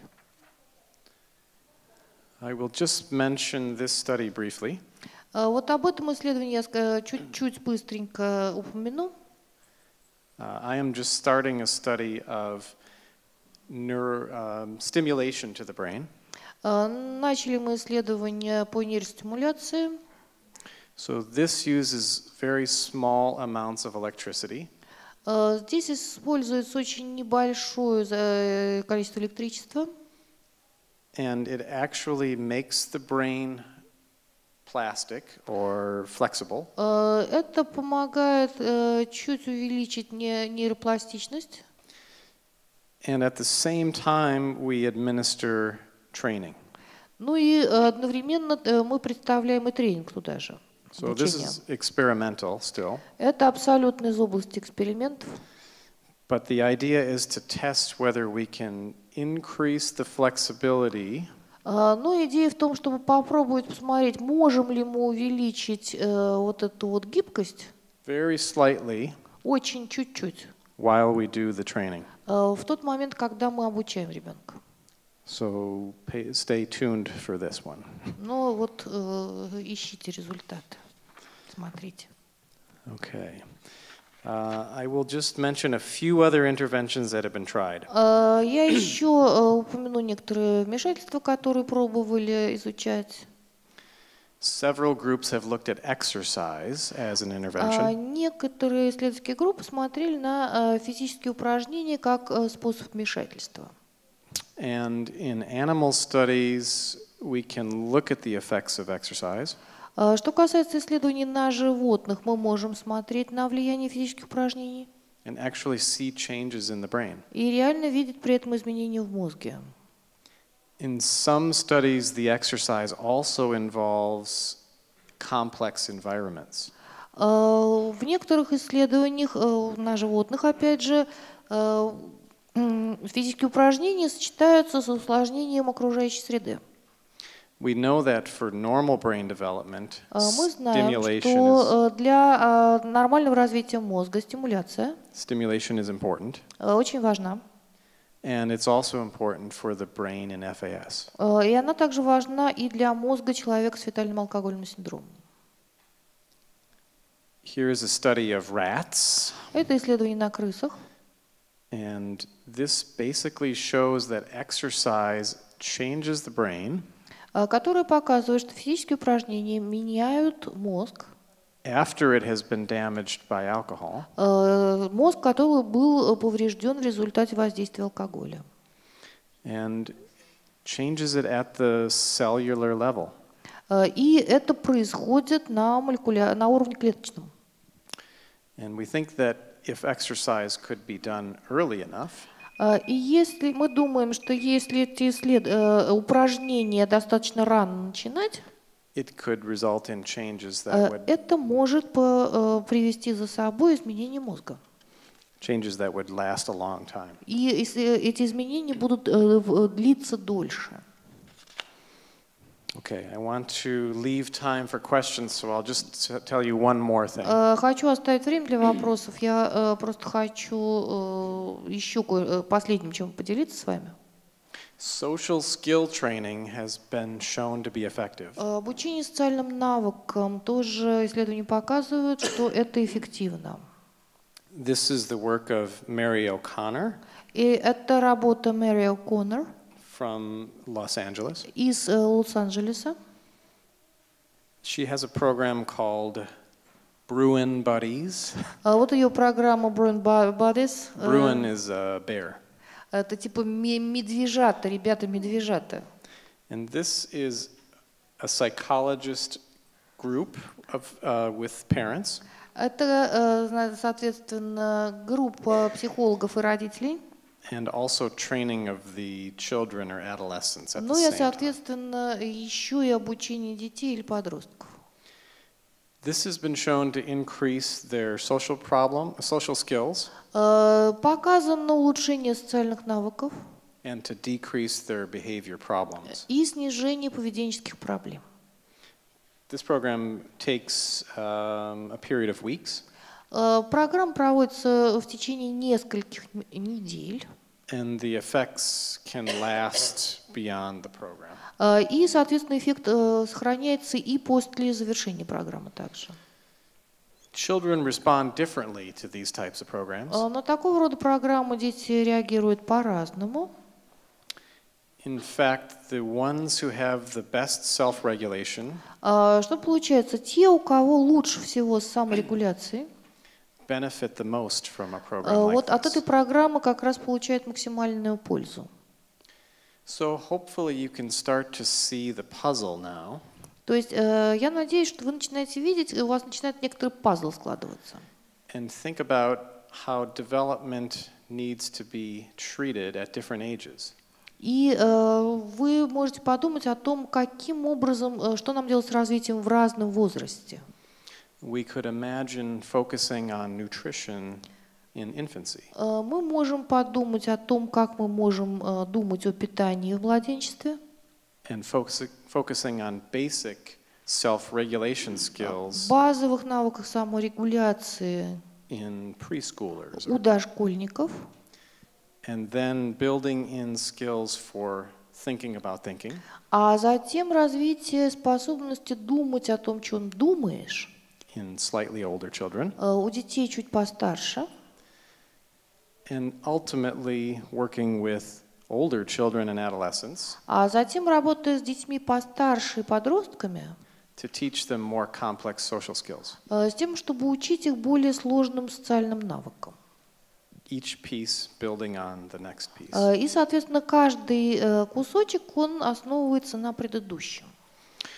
So why don't I stop there and we Я can бы, have some наверное, здесь discussion. остановился. May I interrupt you and tell that your presentation will become on website? Я, значит, хочу сказать, что несмотря на то, что мы не до конца дошли, сама презентация со всеми ссылками и так далее, вы ее можете в свободном доступе брать с трансляции форума, то есть вы можете посмотреть лекцию, либо вы можете скачать презентацию в формате PDF. То есть это не секрет, мы специально хотим, чтобы это увидели многие люди.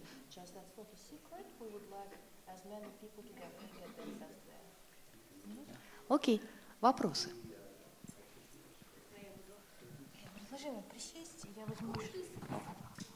Работает. Так как никакого особого толка от меня нет, но я буду носить вам микрофон. Поэтому, да. Тот, кто чувствует, что ему что-то очень важно спросить, пока наши гости не ушли в Большой театр, у вас есть возможности. И представляйтесь тоже. Меня зовут Настя.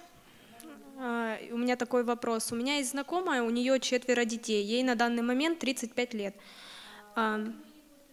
Между беременностями, ну, проходило примерно 4 года, как бы.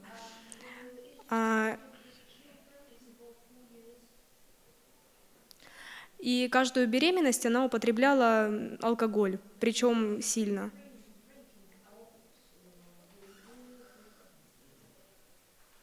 Двое первых детей у нее абсолютно нормально родились, как бы, и, ну, умственные способности нормальные.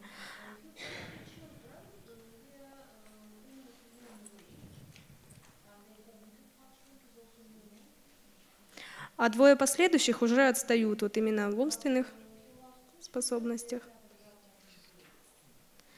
Есть также поведенческие, как бы, реакции. Ваш вопрос?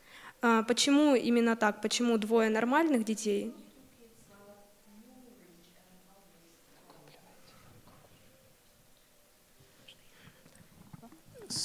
It may have to do with the mother's age.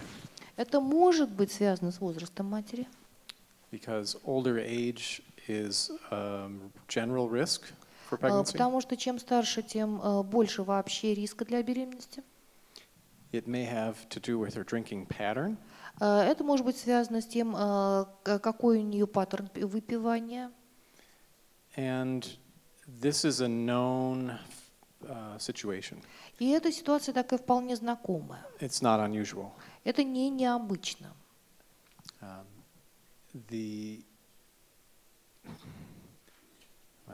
no, do you have any comments? Дана, может, у тебя что есть? I don't have a lot to add to Jeff's. Ну, у меня не особо много чего добавить к Джеффу. But trying to predict what child is going to be affected is very difficult. Но предсказать, на какого ребенка это больше повлияет, это очень сложно. For instance, you can have twins. Например, могут вообще двойняшки случиться. Where one is affected and one is not affected. И на одного подействовало, а второго нет. So it has to do with the inheritance of each individual baby and the resistance. Это касается, ну, соответственно, унаследования и способности к сопротивлению, чтобы вот этому сопротивляться у каждого из младенцев. But like Jeff said, it's generally seen that as people have subsequent pregnancies and continue to drink. Но это часто вот эта тенденция наблюдается, когда люди во время беременности принимают, и чем дальше, тем the risk of то есть subsequent риск, pregnancies собственно, увеличивается. I would add a couple of things. Я бы пару вещей, да, еще добавила. So if the mother continues drinking, Если мама продолжает пить, then it's likely that her own self-care and her own nutrition is worsening over time. получается, что ее способность заботиться о себе и то, как она ест, ухудшается еще со временем. So she would be more likely to have nutritional deficiencies, so the fetuses would, as Jeff discussed. И как Джефф говорил, вот эти вот еще дефициты питания беременных тоже влияют. Would perhaps just receive less from the placenta. Ну и, соответственно, ребенок еще меньше из плаценты получает. And then if you throw into that the later babies are born into an environment where mom is already sharing her attention with toddlers. А еще и дети, которые позже родились, они родились во время, когда мама еще больше времени уделяет другим детям. So the overall stress in the home would go up. Ну и, соответственно, с каждым ребенком уровень стресса в семье увеличивается. And that all affects the developmental И outcomes of the это children. также может влиять на исходы развития для детей младших. У нас еще здесь вопрос. Добрый день, Писарева Мария Ивановна, Ульяновская ассоциация приемных семей Ульяновской области. У меня два вопроса. Первый. Дальше.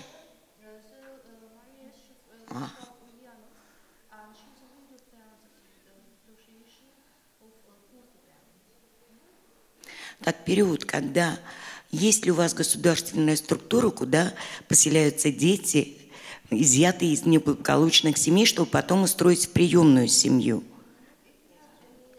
Угу. Второй вопрос сразу.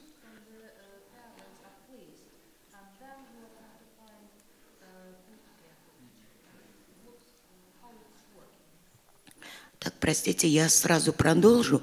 И проводится ли их обследование на фактор вот этого заболевания перед тем, как отдать в семью? Спасибо.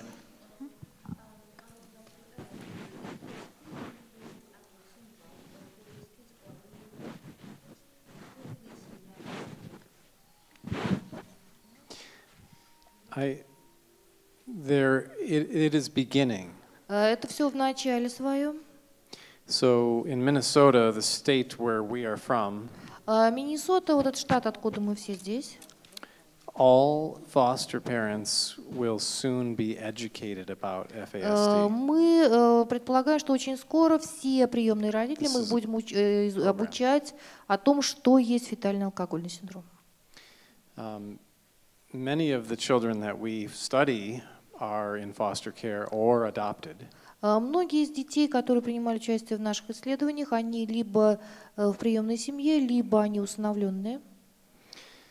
Screening is more difficult. Проведение скрининга более сложная штука. But there is also increasing effort to raise the screening numbers. Но мы все-таки пытаемся, продолжаем увеличивать возможности этого скрининга, большее количество детей пропускать через скрининг. We now have screening programs in the schools. У нас сейчас есть скрининговые программы в школах. And we have screening programs in health clinics for obstetrics.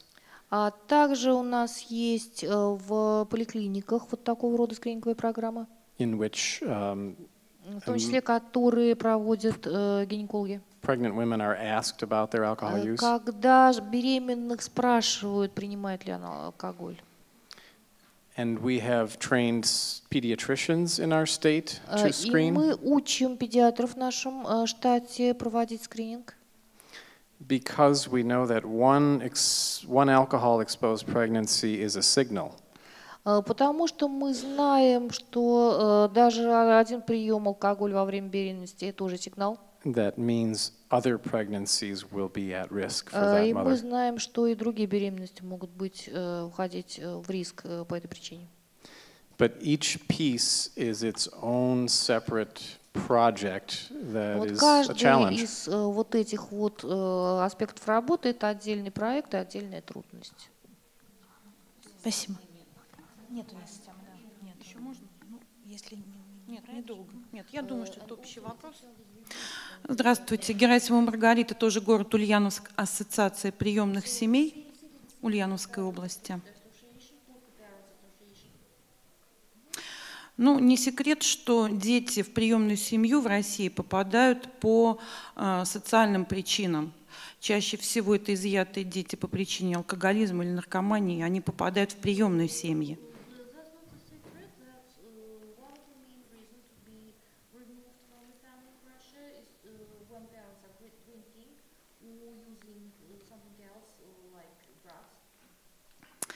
Попадают дети в приемные семьи уже чаще всего в подростковом возрасте, то есть старше 10 лет.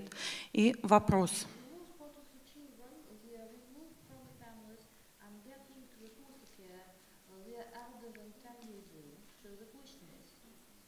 Какие рекомендации мы можем давать нашим приемным родителям, которые вот таких детей берут на воспитание? Может быть, какие-то в питании или в образе жизни? Что рекомендовать конкретно для таких родителей с такими детьми, которые рождены от алкоголизированных матерей? Да, я уточню, речь о том, что дети уже вот старшего возраста, про который вы рассказывали, что там может работать?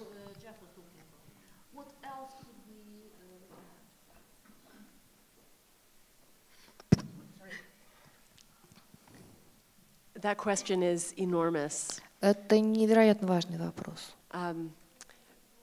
As both Dr. Johnson and Dr. Возняк said in their presentations, a baseline for good care for these kids is good nutrition, good structure, good sleep habits. Ну вот, как мои коллеги упоминали, как бы вот на базовые вещи, которые должны случиться, это хорошее питание, хороший сон и хорошая структура, упорядоченность. when you have children older than 10 who are coming into the foster home, когда дети старше 10 лет попадают в систему приемного воспитания, they are often very dysregulated они already, обычно уже очень сильно разрегулированы, and it's very difficult to put those structures in и place. там достаточно сложно вот эту структуру выстроить. I make two recommendations, one which Я we don't две follow. рекомендации бы дала, одна из которых мы сами не следуем. So my hope for foster parents in the United States, as То есть well as моя here, надежда к приемным родителям в Соединенных Штатах, она здесь такая же. is that they be trained in the behavioral problems that we know to expect as they're becoming foster parents. Чтобы их учили, как справляться с поведенческими проблемами, которые мы ожидаем в процессе подготовки к тому, чтобы стать приемными родителями. And the other recommendation is to recognize that when kids are placed in foster care, А вторая штука, когда мы видим, что ребенок помещен в приемную семью, even if we know that it's for their best interest, даже если мы знаем, что это исходя из наилучших их же интересов, they often don't know that. они чаще всего сами-то этого не знают.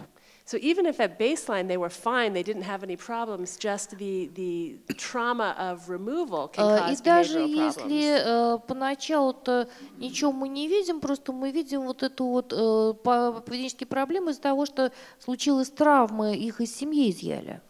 So I think that all children should have a behavioral evaluation within the first month or so after placement. Я думаю, что всем детям необходимо провести поведенческую оценку в первые несколько месяцев после помещения в семью. But I recognize that most places at home as well as here don't have the resources for that. Но мы знаем, что в большинстве мест и у нас, и здесь просто для этого не хватает ресурсов. The good news is that with foster parents, when you've gone through therapy with one child, you learn skills that can then be translated to the next child. Ну, из хорошего приемный родитель, когда получил программу «Помощь» с первым ребенком, возможно, обучается некоторым навыкам, которые помогут ему же и со следующим ребенком. I hope that was helpful. Спасибо. Я говорю, но поведенческие науки в России не присутствуют вообще. There are many counties in Minnesota where we have very little as Ну, у well. нас It's a big тоже challenge. есть места в Миннесоте, где тоже нет поведенческих наук. Здравствуйте, коллеги. Валерий Доронкин, социальный отдел Московской патриархии. Вопрос касается вот профилактики данного синдрома и нарушений данного спектра.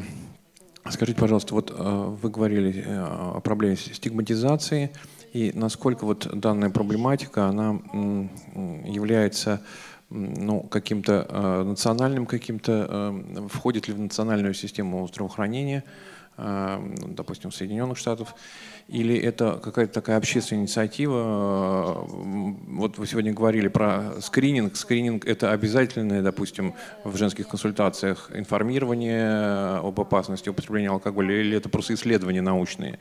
То есть это как бы научная проблема или вот государственные меры какие-то есть? Спасибо. И когда вы ответите, я добавлю к этому вопрос. So one of the problems that we have is that pediatricians aren't aware enough of fetal alcohol Одна spectrum из disorders. проблем – наши педиатры недостаточно понимают о влиянии алкоголя на развивающийся плод.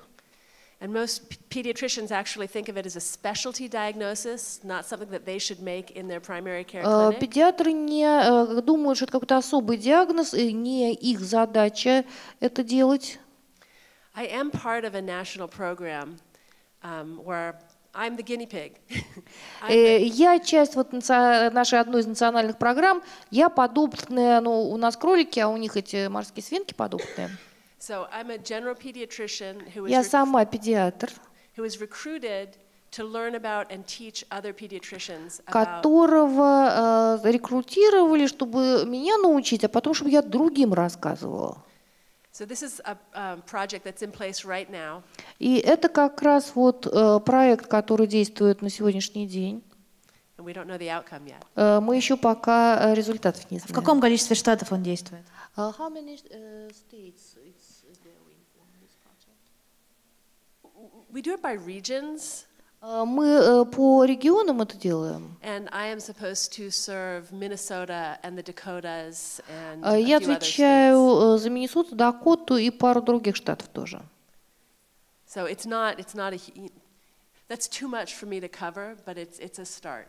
Но это самое начало. Do you know about that? Inspiring. The United States Centers for Disease Control У нас есть в стране так называемый Центр по контролю заболеваемости. does collect information about screenings across the country. Соответственно, там аккумулируется информация по поводу результатов скрининга по всей стране. And they also fund these regional centers Они также финансируют вот эти вот региональные центры, that educate professionals around которые states. занимаются обучением специалистов на местах. And they also do public awareness. А также они занимаются повышением сознания населения. So they publish information about fetal alcohol syndrome Они публикуют информацию по поводу фетального алкогольного синдрома.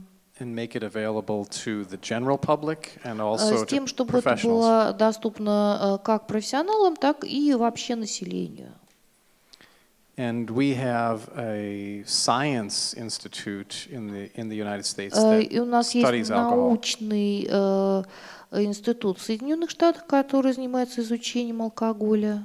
It's the National Institute on Alcohol Abuse and Alcoholism. Это Национальный институт изучения злоупотребления алкоголем. So those two organizations work together. И вот эти две организации, они вместе работают.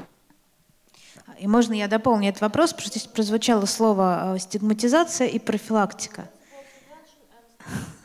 И у нас как раз сейчас идет такая дискуссия. Дело в том, что если мы... Вот у меня вопрос, какая у вас социальная реклама, как это подается, или можно будет потом попросить прислать какие-то образцы, потому что у нас идет большая дискуссия.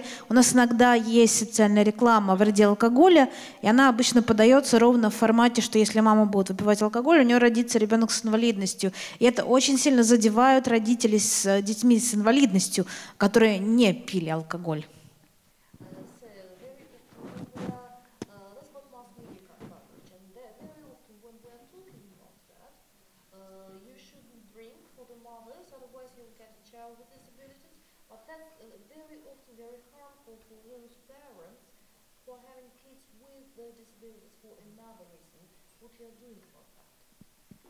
Как не обидеть другую аудиторию, рассказывая об этих последствиях через социальную рекламу?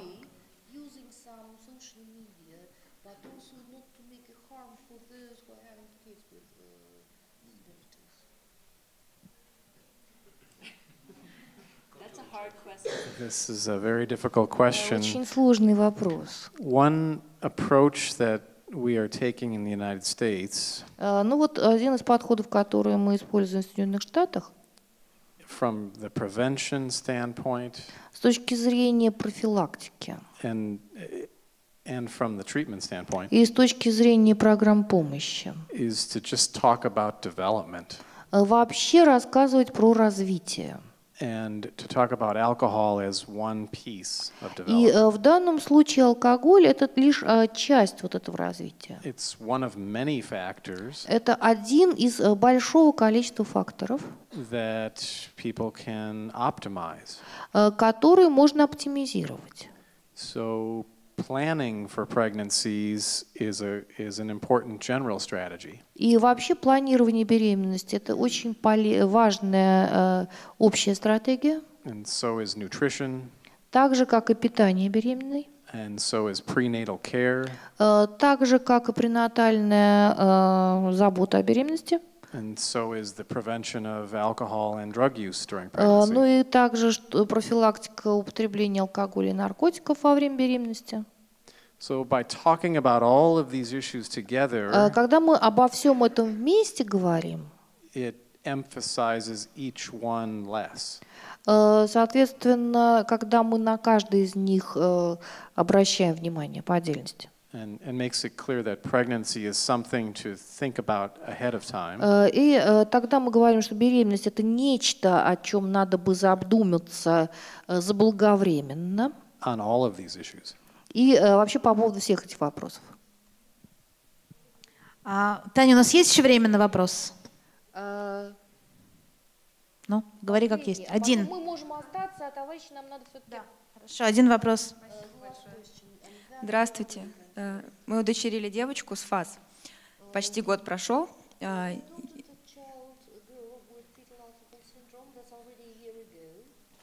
Ей было 2 года 4 месяца на тот момент. У нее присутствуют все стигмы, маленький рост, маленькая голова, критически низкий вес, ну то есть все стигмы классические. Но она показывает очень высокий уровень развития. У нее прекрасная память, отлично развивается речь, она практически достигла нормы речевой. Мы очень рады этому, потому что нас пугали очень сильно. Но врачи продолжают нас негативно настраивать в том плане, что они говорят, что рано или поздно произойдет распад, и все равно все будет плохо. Вот ваше мнение интересно.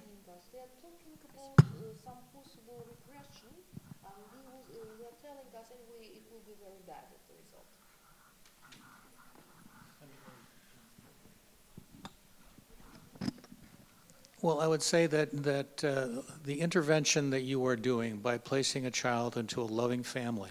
Но я бы сказала, что вот эта программа помощи, которую вы делаете, это помещение ребенка в любящую семью, is another evidence-based treatment. Есть еще одна программа с доказанной эффективностью. That probably is the most profound thing that can be done. И, пожалуй, это одна for a из child. самых больших вещей, важных, которые вы можете сделать. You know, being in a family where life is structured, И where быть life в is семье, loving, где в семье есть, в жизни есть структура, любовь, where you have appropriate expectations, также иметь адекватные ожидания.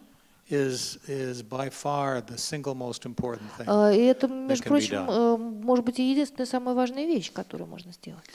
And you know, as Jeff was saying, И как Джефф the сказал, possibilities of children who have been alcohol exposed are quite varied in some. И возможности детей, которые подвергались влиянию алкоголя, они могут очень сильно варьировать. You know, achieve far more than many people would expect. И они могут достигать гораздо большего, нежели могут ожидать другие люди. But by being aware of понимать some of the challenges that children те may трудности, have, которые могут возникнуть у ребенка, you'll be able to anticipate and вы make тогда sure можете как бы немножечко предотвращать их и видеть на будущее. that your child is prepared. И таким образом подготовить собственного ребенка. So, you know, from a general situation, I would not Из вот этой expect общей ситуации чего-то ожидать. deterioration Что in касается уж an распада organic sense. в какой-то на органическом уровне, But remember that life asks more of us as we get older. Это, конечно, не так, но жизнь с нас больше требует, когда мы взрослеем. And life becomes more complicated than И it жизнь is становится более сложной, at 3 or 4 years of age. нежели в 3-4 года. So, for instance, Например, when adolescence comes and social demands, когда наступает пубертат, и вот эти все социальные требования возрастают, are much greater. Там гораздо сложнее. Then children may begin to show the challenges at that age that they may not have shown. И тогда дети иногда earlier on. показывают некоторые в этом возрасте сложности, которые не показывали в предыдущее время. So it's not a deterioration, it's То есть just это на самом деле никакой не распад. running into situations that are just more challenging. Это просто ситуация, которая может быть сложной для ребенка. But because she's in your family, Но поскольку она у вас в семье, you can be there to help. вы там будете, чтобы помочь, And never minimize your contribution. и никогда не минимизируете ваш собственный No, вклад. you are the best therapist for your child. Потому что вы являетесь наилучшим терапевтом для вашего ребенка. And you are the best advocate. И будете наилучшим защитником. And you need to advocate within the school system, И надо within your social защищать ребенка и в situation, социальной ситуации, и в системе школьной, to make sure your child gets everything she deserves. с тем, чтобы ребенок получал бы все, чего заслуживал. Спасибо большое. Отпустим наших гостей.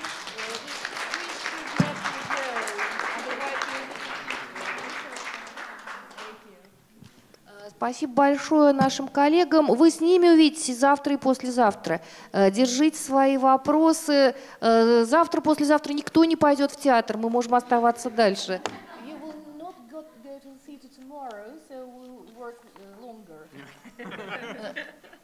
Вопросы вы готовы продолжать?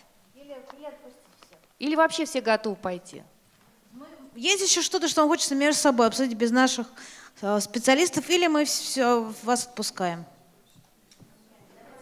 Есть вопрос? Окей.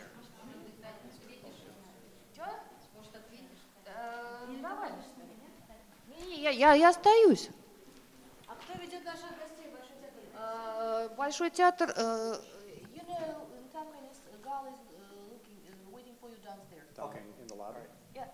Дочь моя везет их в Большой театр. Ларис, вопрос. Да, я хотела спросить, говорили про скрининг, да, у детей с фетальным синдромом, да, алкогольным синдромом.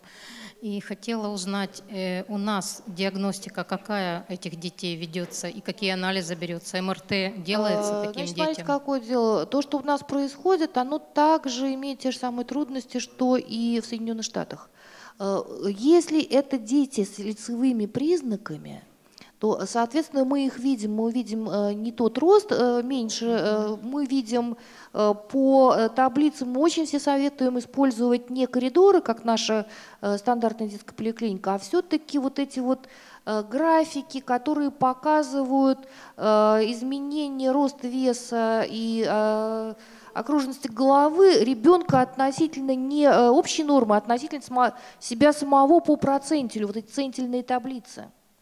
Когда мы видим, что ребенок начинает выпадать из стандартного коридора. И только тогда мы можем судить, причем желательно еще посмотреть на детей, если они родились до срока, насколько ребенок, рожденный на 28-й неделе, например, был типичным для 28-й недели. И когда, собственно, получается вот этот переход, это очень важно. Вот. А постановка диагноза, который касается детей без лицевых признаков, вот она посложнее. И в более раннем возрасте она потребует, возможно, ну, понятно, что наши врачи должны об этом знать, дополнительных обследований, а в более в возрасте не младенческом нейропсихологическое тестирование должно показать некоторые специфические дефициты. Я не уверена, что наш нейропсихолог владеет этими компетенциями. Это не тест Векслера, это не, там, не знаю, не какие-то прочие штуки. Это все-таки более специфичные вещи, которые смотрят на кратковременную память, долговременную память, прослеживание, вот такие вот прочие штуки, как, например, тест Мулена. У вас есть что добавить? Да, спасибо. Я хотела спросить Наташу Дополнительные медицинские обследования все-таки должен назначать врач и смотреть, потому что не у всех детей, понятно, есть и нарушения на уровне структуры, например, агнезии мозолистого тела. Да? Все-таки это редкие случаи. Мы чаще всего видим проявление гиперактивности, дефицита внимания. Мы видим трудности саморегуляции, мы смотрим на какую-то вот такую другую симптоматику. То есть лучше все-таки говорить с врачами, которые в этом немножечко больше понимают. Потому что есть области наиболее специфичные именно для такого рода нарушений. Да, Наташа Гусарова, волонтеров помощи детям-сиротам. А что вообще в России с обучением психологов, медиков? Вообще куда идти, если хочется этих компетенций? Что-то, может быть, знаете? Я знаю, что в Москве немножко об этом начали говорить. Я знаю, что в разных городах России есть разные проекты. Сейчас стало меньше международных проектов, как вы понимаете, по какой-то причине. Есть проекты, которые меньше международных, меньше совместных проектов. Тем не менее, действует проект в Санкт-Петербурге на базе факультета психологии Санкт-Петербургского университета по скринингу, но он направлен на школу. Мне бы очень хотелось, чтобы это было пораньше. Пораньше, потому что окна возможностей чуть повыше. Ну, в общем, наверное, нам это и начинать. И еще одна вещь, которая, к сожалению, нас очень сильно тормозит, это отсутствие поведенческих наук. Это грустно, мы надеемся, что в нашей стране вот с этого года появляется эрготерапия и физическая терапия, очень важные специальности, и все-таки у нас в какой-то момент появятся поведенческие науки, потому что вы слышали сегодня доклады про аутизм, и, в общем, поведенческие стратегии с визуализацией, что Джефф говорил по поводу этого инжина, да, как работает твой двигатель, в какой ты зоне находишься, очень просто. Саморегуляция, ну, она требует понимания. И вот все вот эти поведенческие стратегии с самоконтролем, когнитивно-поведенческие стратегии работают. У Амелии будет очень интересный доклад тоже на эту тему, с использованием визуальной поддержки, визуальных инструкций. Он будет в среду. Я просто все эти презентации редактировала, поэтому я могу их рассказать, хоть они не мои. А можно я сейчас дам вам микрофон, но я добавлю к вопросу, который задала Лариса. А вот вещи, которые ты описываешь, если мы не говорим про нарушения уже очевидные там на МРТ, а поведенческие в первую очередь... Слава богу, далеко не у всех нарушений на МРТ. Очень хорошо. Так вот я говорю о том, что они очень часто похожи, да, то, что ты говоришь, похоже на те же нарушения, которые являются последствием, например, расстройства привязанности, тиранной депривации. Как здесь можно разделить? Вообще можно ли их разделить? Значит, можно ли увидеть, в чем разница? Смотрим на большие исследования. Почему этот форум здорово отличается от предыдущих? Да? Мы все-таки не хотелось бы изобретать велосипед и не хотелось бы садиться в шарик с дыркой. А вдруг это вообще не воздушный шар, это вообще не способно летать. Да? Что мы знаем по поводу исследований привязанности? У нас очень много об этом говорят. У нас очень долго про это ничего не говорили. И сейчас есть некоторые тенденции переоценивать, собственно, вот ту самую привязанность. Потому что большие исследования на больших цифрах, которые, ну вот, например, то же самое румынское исследование, или исследования, огромные проекты по отслеживанию усыновленных детей показывают, что как раз с привязанностью-то большинство народу в течение 11 месяцев эту проблему решает. И вот как раз с привязанностью у детей в приемной семье гораздо проще, а есть другие проблемы, например, гиперактивность. Вот с чем проще в приемной семье? С привязанностью проще. И большинство семей справляется. Мало того, концепция привязанности в новой классификации претерпела огромные изменения, и все не так просто, как мы думали 10 лет назад. И это надо здорово поизучать, потому что изменилось понимание дезорганизованной привязанности. То есть это не то, о чем писали в 70-е годы. Нам бы хорошо к этому вернуться. Что говорят сегодняшние исследования? Чем больше медицинских рисков, тем труднее.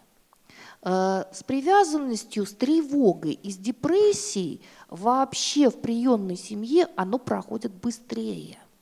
А есть другие вещи, которые, и, видимо, там с любовью все хорошо, но вот оно лечит время. А есть такие вещи, которые требуют и специальных программ тоже. И, наверное, большой грех обвинять родителей в том, что они не справляются с гиперактивностью и дефицитом внимания, в том, что они не справляются с импульсивностью, с тем, что они не справляются с некоторыми поведенческими проблемами. А также мы знаем, что для родителя и для ребенка, и для риска этой приемной семьи вот фактор, о котором вообще даже не думают многие мои коллеги, нарушение сна у ребенка, играют огромнейшую роль. Вот кто из вас ночью сегодня не спал, на форум пришел? Вы так немножко... Соответственно, а если не будете спать еще одну ночь и еще одну ночь, а наши приемные семьи-то не спят, часто не спят. И вот это важные вещи тоже. Не знаю, насколько я вообще, наверное, не ответила на вопрос, это меня как-то понесло. Таня, когда у нас есть те же самые семинары по последствиям депривации, да, мы те же самые читаем истории про поведенческие, когнитивные нарушения. Вот у меня был вопрос, где там это, можно ли действительно так хорошо отличить последствия депривации и последствия фетального алкогольного синдрома? Я думаю, что это можно сделать, если натренированный глаз, а также вот эти последствия депривации, они проходят быстрее, нежели то, что требует длительной работы, потому что последствия депривации Ну вот опять же исследования, те же самые исследования. Да, вот нарушение привязанности проходит быстрее, самостимулирующее поведение проходит быстрее. Просто главным вмешательством является помещение ребенка в семью. А вот если что-то еще есть, вот тут, наверное, не родители виноваты, а мы виноваты, потому что мы не заметили. Либо мы не от того лечили. Игорь Кондратенко, учитель-дефектолог, город Краснодар. Вот касательно той мамочки с 4 детьми, у которой 2 детей нормальных, 2… Типично развивающихся. Да. Таких 2 небольших вопроса. С возрастом понятно, накапливается ли, имеет ли накопительный эффект, если, допустим, первые 2 девочки, они абсолютно даже когнитивно кое-где преуспевают, а вторые 2 ребенка сыновья у нее. И эти сыновья, ну, связано ли это с полом и накапливается ли это? То есть мальчики уже в раннем возрасте показывали, ну, серьезные нарушения, довольно-таки отставания. Значит, давайте так скажем, что, во-первых, на одном случае очень трудно выделить какую-то общую линию. Во-вторых, все-таки мы точно знаем, что особи мужского пола, уже извините, пожалуйста, уважаемые мужчины, более подвержены всяким рискам. И часто многие трудности у мальчиков встречаются чаще. Вот как-то так вот. Более хрупкие. Более хрупкие создания. Там есть масса для этого объяснений. Ну, в общем, мальчики, особенно мальчики, рожденные до срока, масса факторов, конечно. Есть еще вопросы?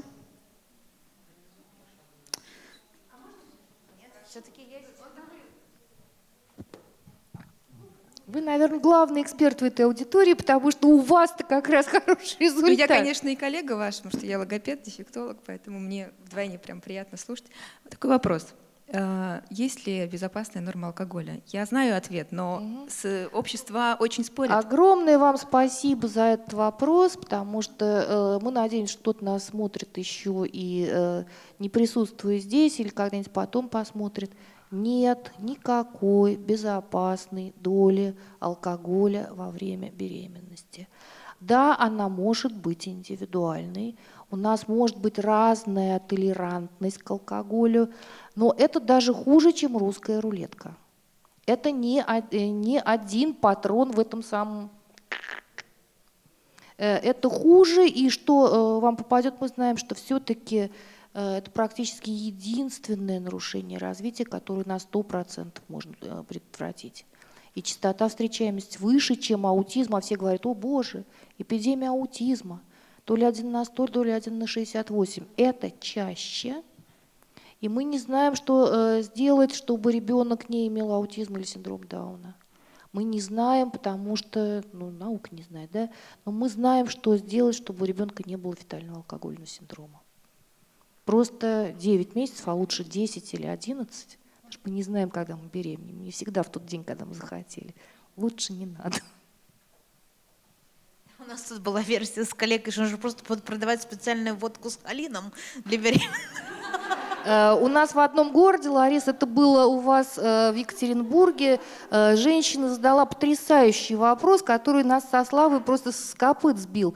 Она говорит: вот говорят, если женщина красненькая пьет, значит девочка родится. А если беленькая, то мальчик. Мы так на нее смотрим, Слава весь так пред ней смотрит на меня, говорит: точно, будешь пить красненькое, родится девочка с вас. В общем, никогда и ничего. Спасибо большое всем. Спасибо, Таня.